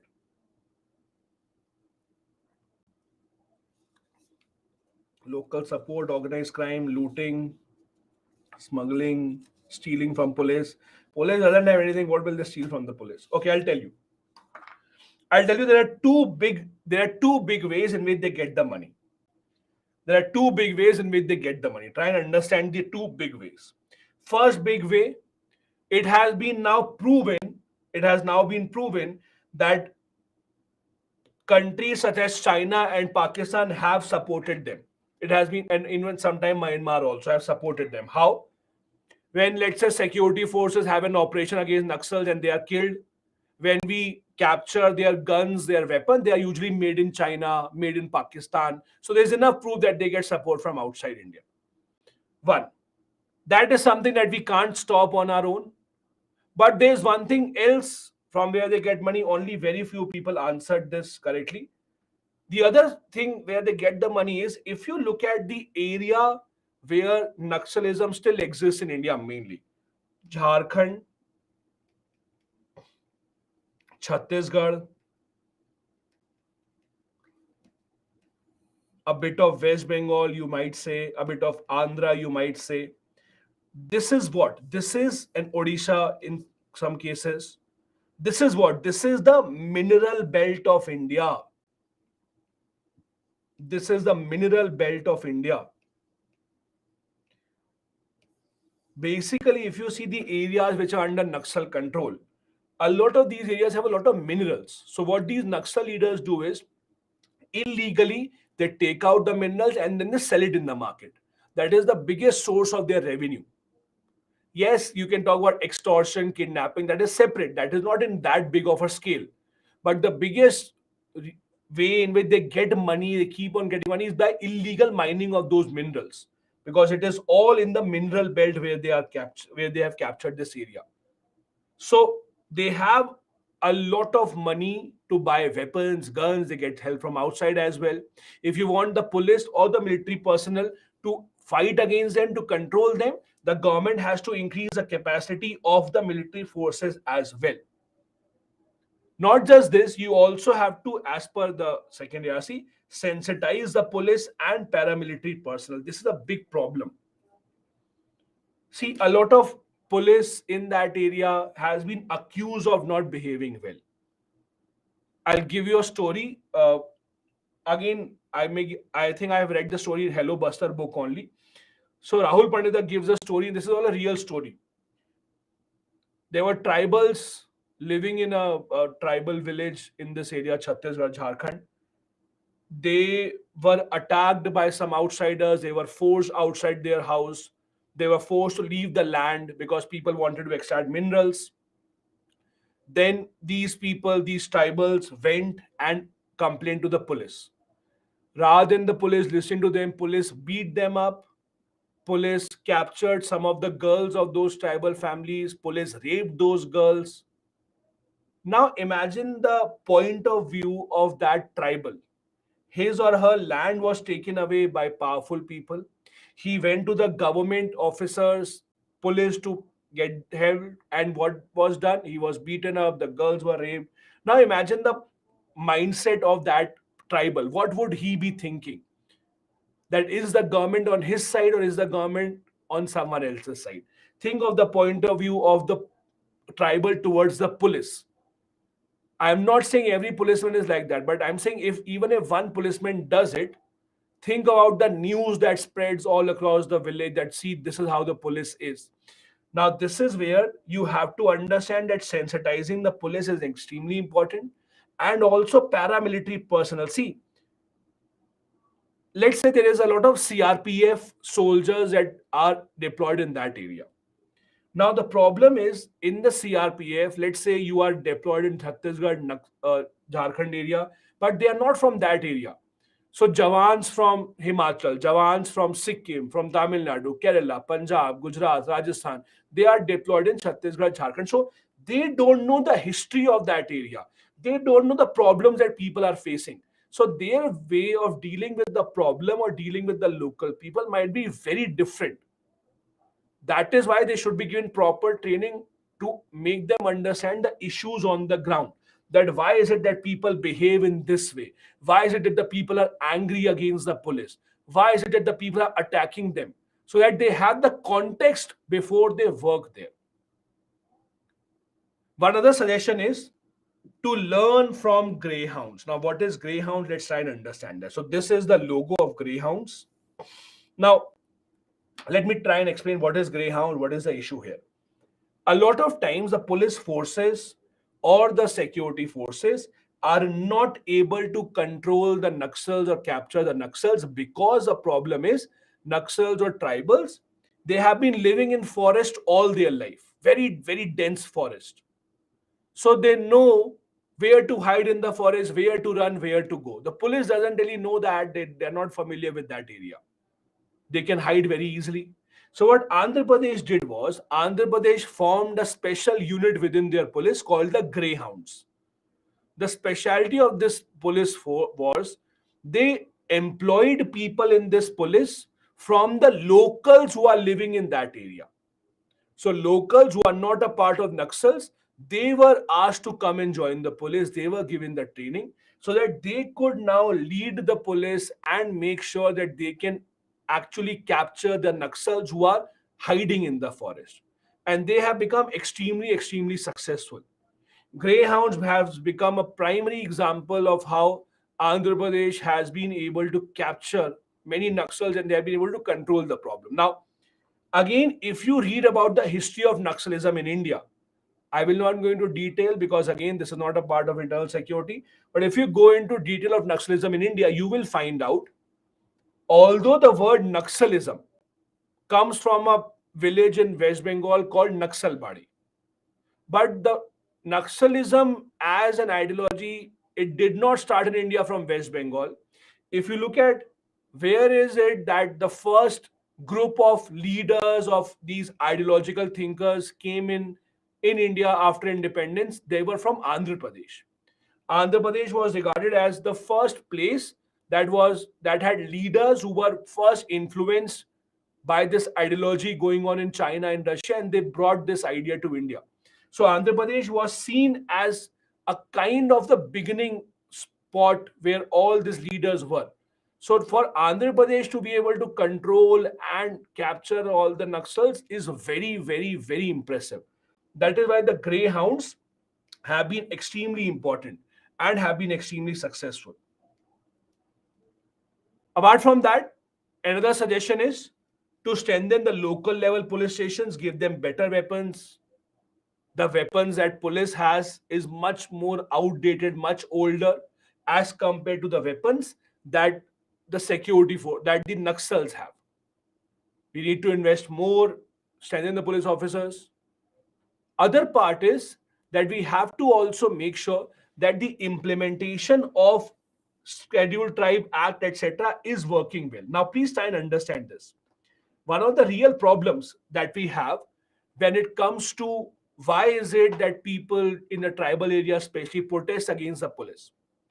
Think about the tribals from their point of view. They have been living in the forest area for many, many decades. For them, land, forest is everything to them. They are dependent on the land, but most of them do not have official paper to show they are the owners of the land. So what happens? Someone comes in, someone forcefully removes them from the land. They don't have proper paperwork to prove that they are the owners of the land. The government of India in 2006 passed this law called the Forest Dwellers Act.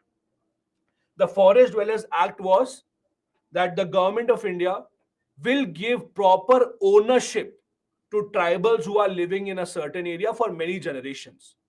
So if there are tribals who are living in for many generations a certain area, they will be given a proper paperwork that yes, you are the owners of this land, no one will remove you. But that law has not been implemented well.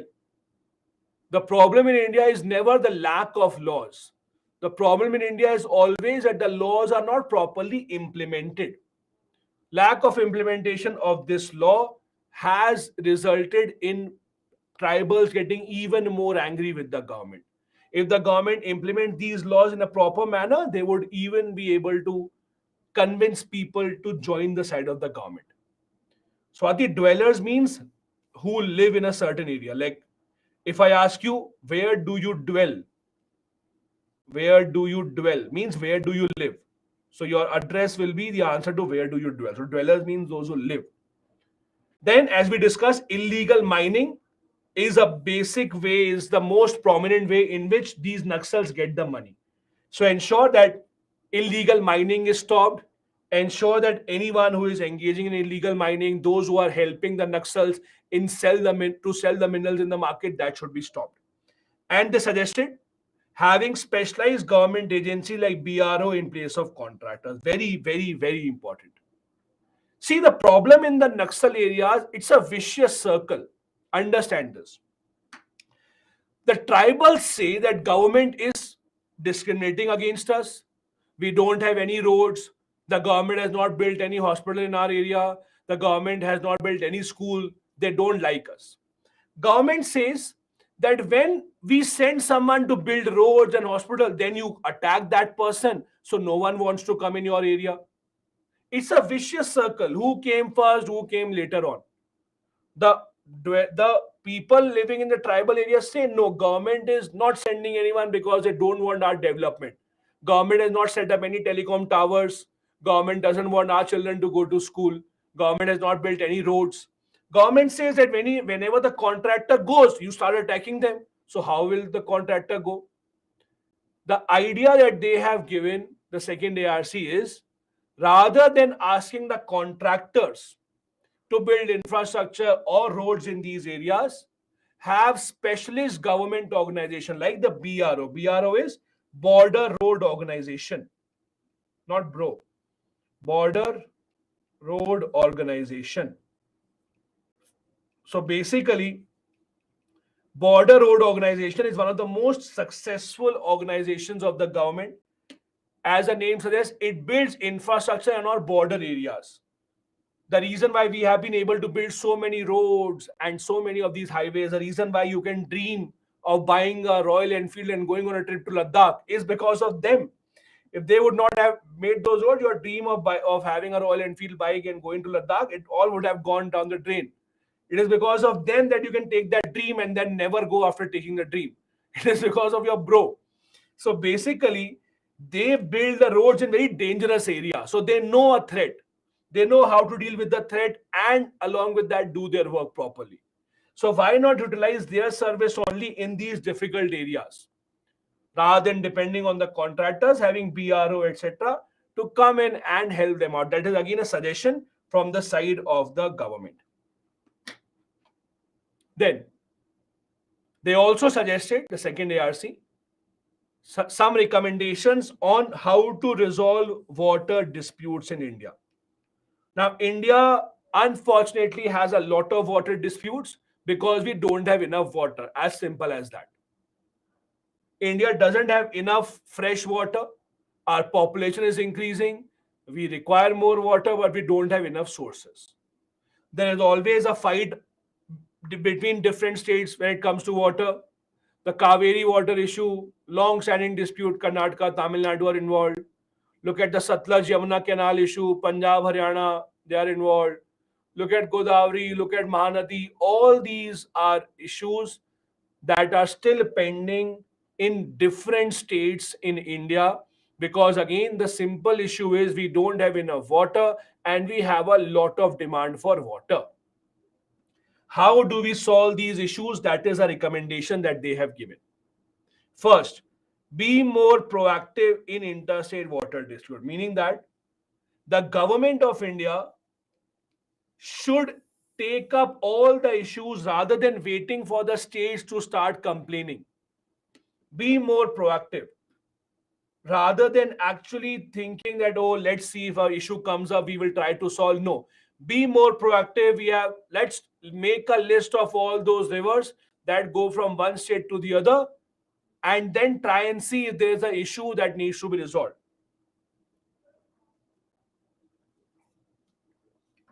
The government should be more proactive rather than waiting for these issues. And see, these water issues are very serious. You might say, oh, this is not a big issue. They are very serious issues. People have lost their lives. People have committed suicide for these issues. Do you know that? You look at the Kaveri issue, Kaveri water issue between. So Kaveri is a river from Karnataka to Tamil Nadu, even Kerala and Puducherry has a part of the Kaveri river, but mainly the issues between Tamil Nadu and Karnataka only. Because Kerala, Puducherry don't have enough water. Anyways, water is mainly shared between Karnataka and Tamil Nadu. Farmers have committed suicide when they thought they are not getting enough water in the Kaveri river. So it's a long standing issue. And these are examples that you see all around. So it's a very serious issue. In the Constitution of India, we have Article 262. What is Article 262? Article 262 talks about interstate water disputes. Interstate water disputes. It says that if we have an interstate water dispute, means dispute between two or more than two states, the parliament will make a tribunal for that. Parliament has the power to make a tribunal. These cases will not go to the Supreme Court. This is one of the few things that do not go to Supreme Court. These cases will be resolved, or these issues will be resolved by tribunals and not to the Supreme Court. Now, the problem in India is there is a loophole for everything. Although Article 262 says tribunal will decide it and the matter will not go to Supreme Court, even then the matter does go to Supreme Court because of two big loopholes. There are two big loopholes because of which the matter does go to the Supreme Court. I'll tell you those two big loopholes. First big loophole, with an example. Let me tell you the first big loophole. So what happened in the Kaveri water dispute? In the Kaveri water dispute, the tribunal was appointed. They gave the decision. After many decades, they gave the decision. When they gave the decision, Karnataka was not happy. They said, no, we can't give so much water. We don't have so much water, etc. So they did not implement the decision for a long time. Because the loophole is, by what time do you have to implement the tribunal decision? There is no clarity on that. So tribunal gave a decision, Karnataka government never implemented it. So Tamil Nadu government went to Supreme Court. Why? To get the decision implemented. Late Jayalalitha was the chief minister then of Tamil Nadu. Tamil Nadu government went to Supreme Court against Karnataka government, not to change the tribunal decision, but to get it implemented, which Karnataka was not doing. That is the first way in which you can go to Supreme Court as a loophole here. Second, another big loophole. People have gone to Supreme Court saying, sir, I am not getting enough water. This is a violation of Article 21. This is a violation of right to life. This is a matter of my fundamental right. Because they have read N. Lakshmikant a bit too carefully. So they go to Supreme Court. People have gone to Supreme Court saying that, oh, I'm not getting enough water. And you have said water is a part of my life. So because the river Kaveri is not giving enough water to me, now I'm going to Supreme Court. Supreme Court should hear the matter. These are loopholes that have been found. That is why you pay lawyers a high fee to find those loopholes, right? Yes, Atharv, that is why we pay you a fee. So the problem here is that when you have a situation like this, when you find loopholes and then you start going to the court, it just elongates the process and it defeats the entire purpose of Article 262. Because if you keep finding loophole, going to the court, what is the purpose of having Article 262 anyway? So the suggestion is, everyone, judiciary and the governments together should decide we will follow Article 262, not find loopholes. That is a suggestion. Then, every river in India should have a river basin organization. For every river, make a committee kind of a thing, organization kind of a thing to handle those rivers, so that whenever they have an issue about the rivers, this organization should look into this. At the national level, each of these organizations should be a member at the national level. Again, an idea that has not been accepted. I'll repeat. Every river should be given its own kind of an organization, river basin organization. And all these rivers, which are interstate river, go from one state to the other. These rivers, if they have an issue, the first point of contact should be these river basin organizations. Their members should be a part of a national organization also, so that their issues can be resolved easily. That is a way to resolve the issues. Also, there should be a national water law. Now, this is interesting. Water is a state subject. Water is a state subject. But interstate water is a union subject. So if there is a river within one state, then the government of that state will make the law. But if the river is going from one state to the other state, it becomes a union subject. The suggestion is the union government should create a water law that can include a lot of things about sharing of water, about utilizing water, so that these issues should not go very long. Has this been accepted? Obviously not. See, the reason why this has not been accepted is, understand, water or any extremely touchy issue, governments usually don't do anything about it. Governments usually stay away from this. And I'll tell you why. Let's take a simple example. Basically, the current government has to decide, or there are applications being filed on the rights of transgenders. Let's take a simple example. There's a big debate about the rights of transgenders, or let's say same-sex marriage. There are debates about that. In 99% cases, you will see that the government will not take any action in these cases. Why? Because, and it doesn't matter whichever government is in power, they will not take any action. I'll tell you why. Because the government knows in these kind of cases, doesn't matter which kind of a law they make, yes or no, they will make some people angry. The government knows that this is it's a polarizing issue. Polarizing issue means someone will always get angry. Arey, what did you do? You should not have done this. So governments usually remain silent on these issues. What do they do? For example, remember the issue of homosexuality in India, that homosexuality was a crime. Government did not do anything. They kept quiet. They will not say anything. What they do is they wait for the Supreme Court to take a decision. They let the Supreme Court decide. So that when the Supreme Court decides, the government can say, we did not do it. Blame the Supreme Court for that. We did not do it. So that the Supreme Court does not really, or the government does not really have to choose between losing voters and not losing voters. Like homosexuality was decriminalized by the Supreme Court, not by the government. Similarly, with this same-sex marriage, similarly with this transgender, you will not really see the government taking a decision 99% of the times. No government wants to touch these issues because they know they will make some people angry, and they just leave it. They think, oh, let the Supreme Court decide. Supreme Court doesn't have to face elections anyway, so they don't have a problem. We will not decide anything. That is how the governments usually think. Water, again, is that kind of an issue. If the government makes a law on water, they know some government of the state, some people will be very angry. So we will not make a law. Let the Supreme Court do what they want. We will not do anything. Now, coming to the most interesting report for all of you, which you should be concerned about. This is called Recommendation on Refurbishing of Personal Administration. In simple terms, it's a report that talks about how to reform the UPSC exam and selection of the aspirants. So be ready. What are the recommendations? Let's see what the second ARC has thought, and let's see what do you think about this. First recommendation: establish something like National Institute of Public Administration. Now, what do you mean by this?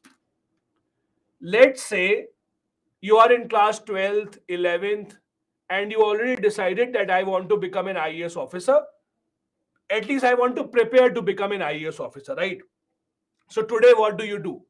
You join any course in the college so that you don't have to spend a lot of time in college, and you spend all your time in preparing, either coaching or self study or whatever. But you don't pay attention to your college, you do a correspondence course or anything like that, so that you don't spend any time there. You spend all your time in preparation, right? So your college degree gets wasted, or your college is wasted, your fees is wasted, etc. The suggestion is, why not have a college where you take admission and you are taught these things only: polity, history, geography, economics for 3 years. We will call them National Institute of Public Administration. At the end of it, you will get a degree also, and you can prepare, and then you can write the exam also. So that at least it's not that you are studying something else in college and giving some other exam later on. Obviously, it's not that you have to compulsory get into this college for preparation. You can do your own preparation, but that is the idea. The problem here is, as many people say, that there is no backup, etc. Those are kind of options, but those can be handled later on. That is an idea that they have suggested. Have colleges, have institutions where these kind of things only will be taught, so that you can prepare simultaneously. Again, not accepted. Then, a very controversial idea, which I'm not sure how many of you will support. They have suggested reducing the number of age and number of attempts. According to them, if you are from the general category, your age limit should be 21 to 25 and only 3 attempts. If you're from OBC category, according to them, age limit up to 28, up to 5 attempts. SC/ST, physically handicapped, 6 attempts only, up to 29. That is their suggestion. You might or might not agree to this. At least I will tell my point of view. I agree to this. I agree to this 100%. That should be the case. Maybe you don't agree to this. It is fine. Don't worry. It is not going to happen. It is almost impossible for the government to take away something from the people after they have given them. That is why we still have reservation. You can give something, but you can't take it back. So it will not happen, and I'll tell you why it will not happen. Lakhs and lakhs of people prepare for UPSC every year. You can't randomly say now you can't give the exam. The only way in which it can be implemented, the only possible way is government, for example, can say that we will implement this by 2030. Let's say 5 years later, 7 years later, so that next 5, 7 years you can do whatever you want. But after that, we'll implement that. That is the only way.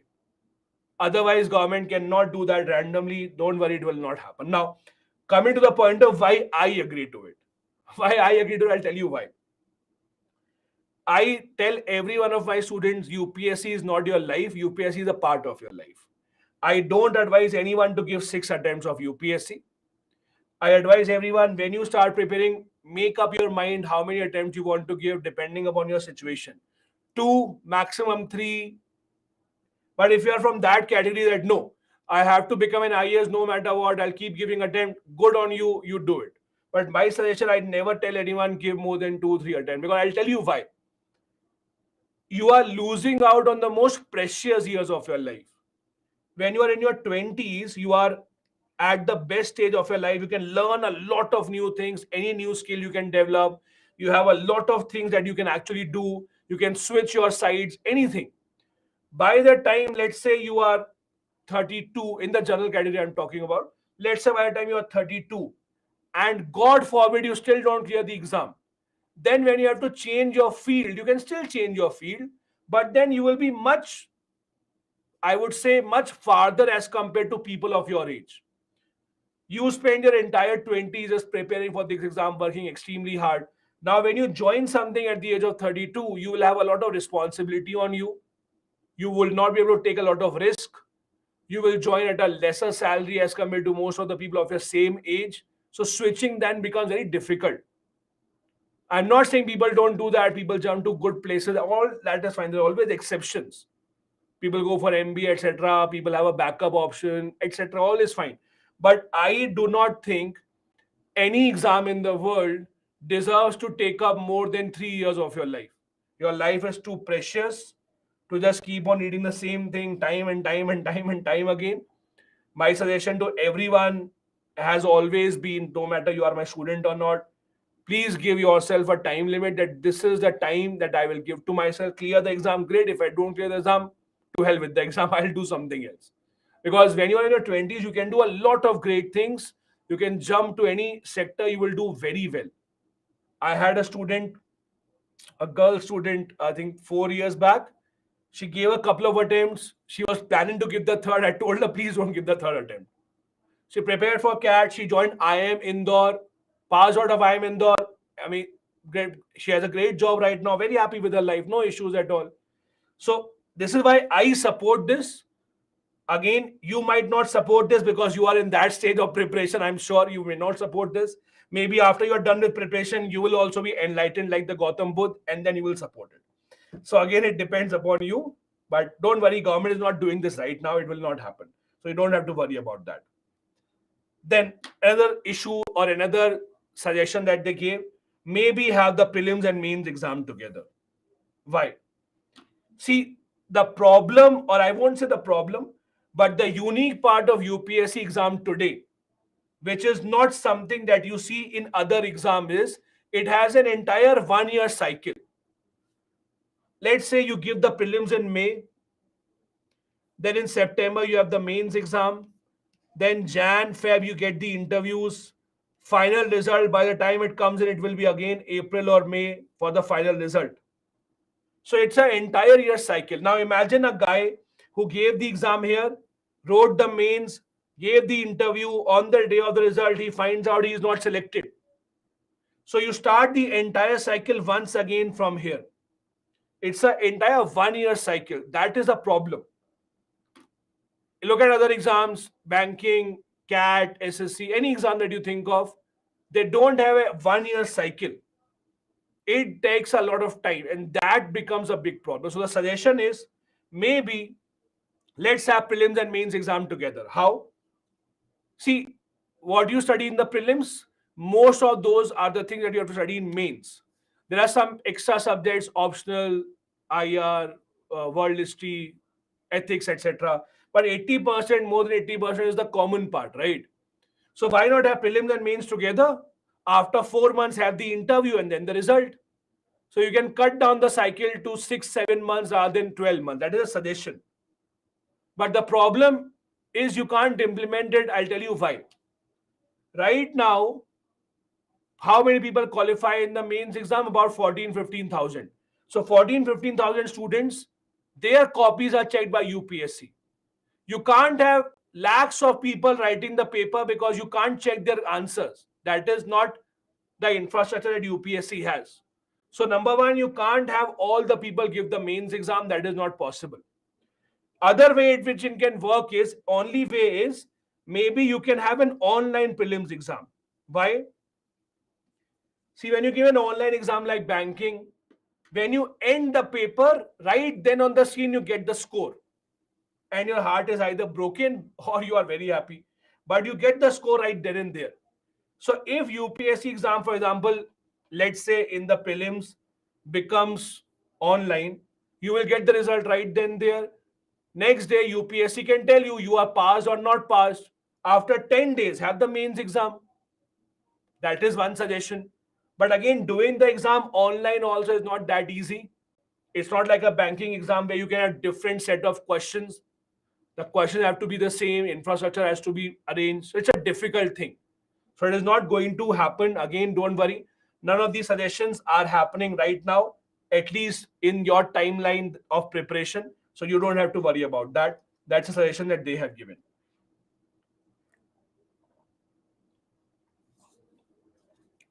Another thing that many of you might not know this, if you join a state civil service exam, let's say you clear the UP PCS, Rajasthan PCS, Kerala PCS, etc.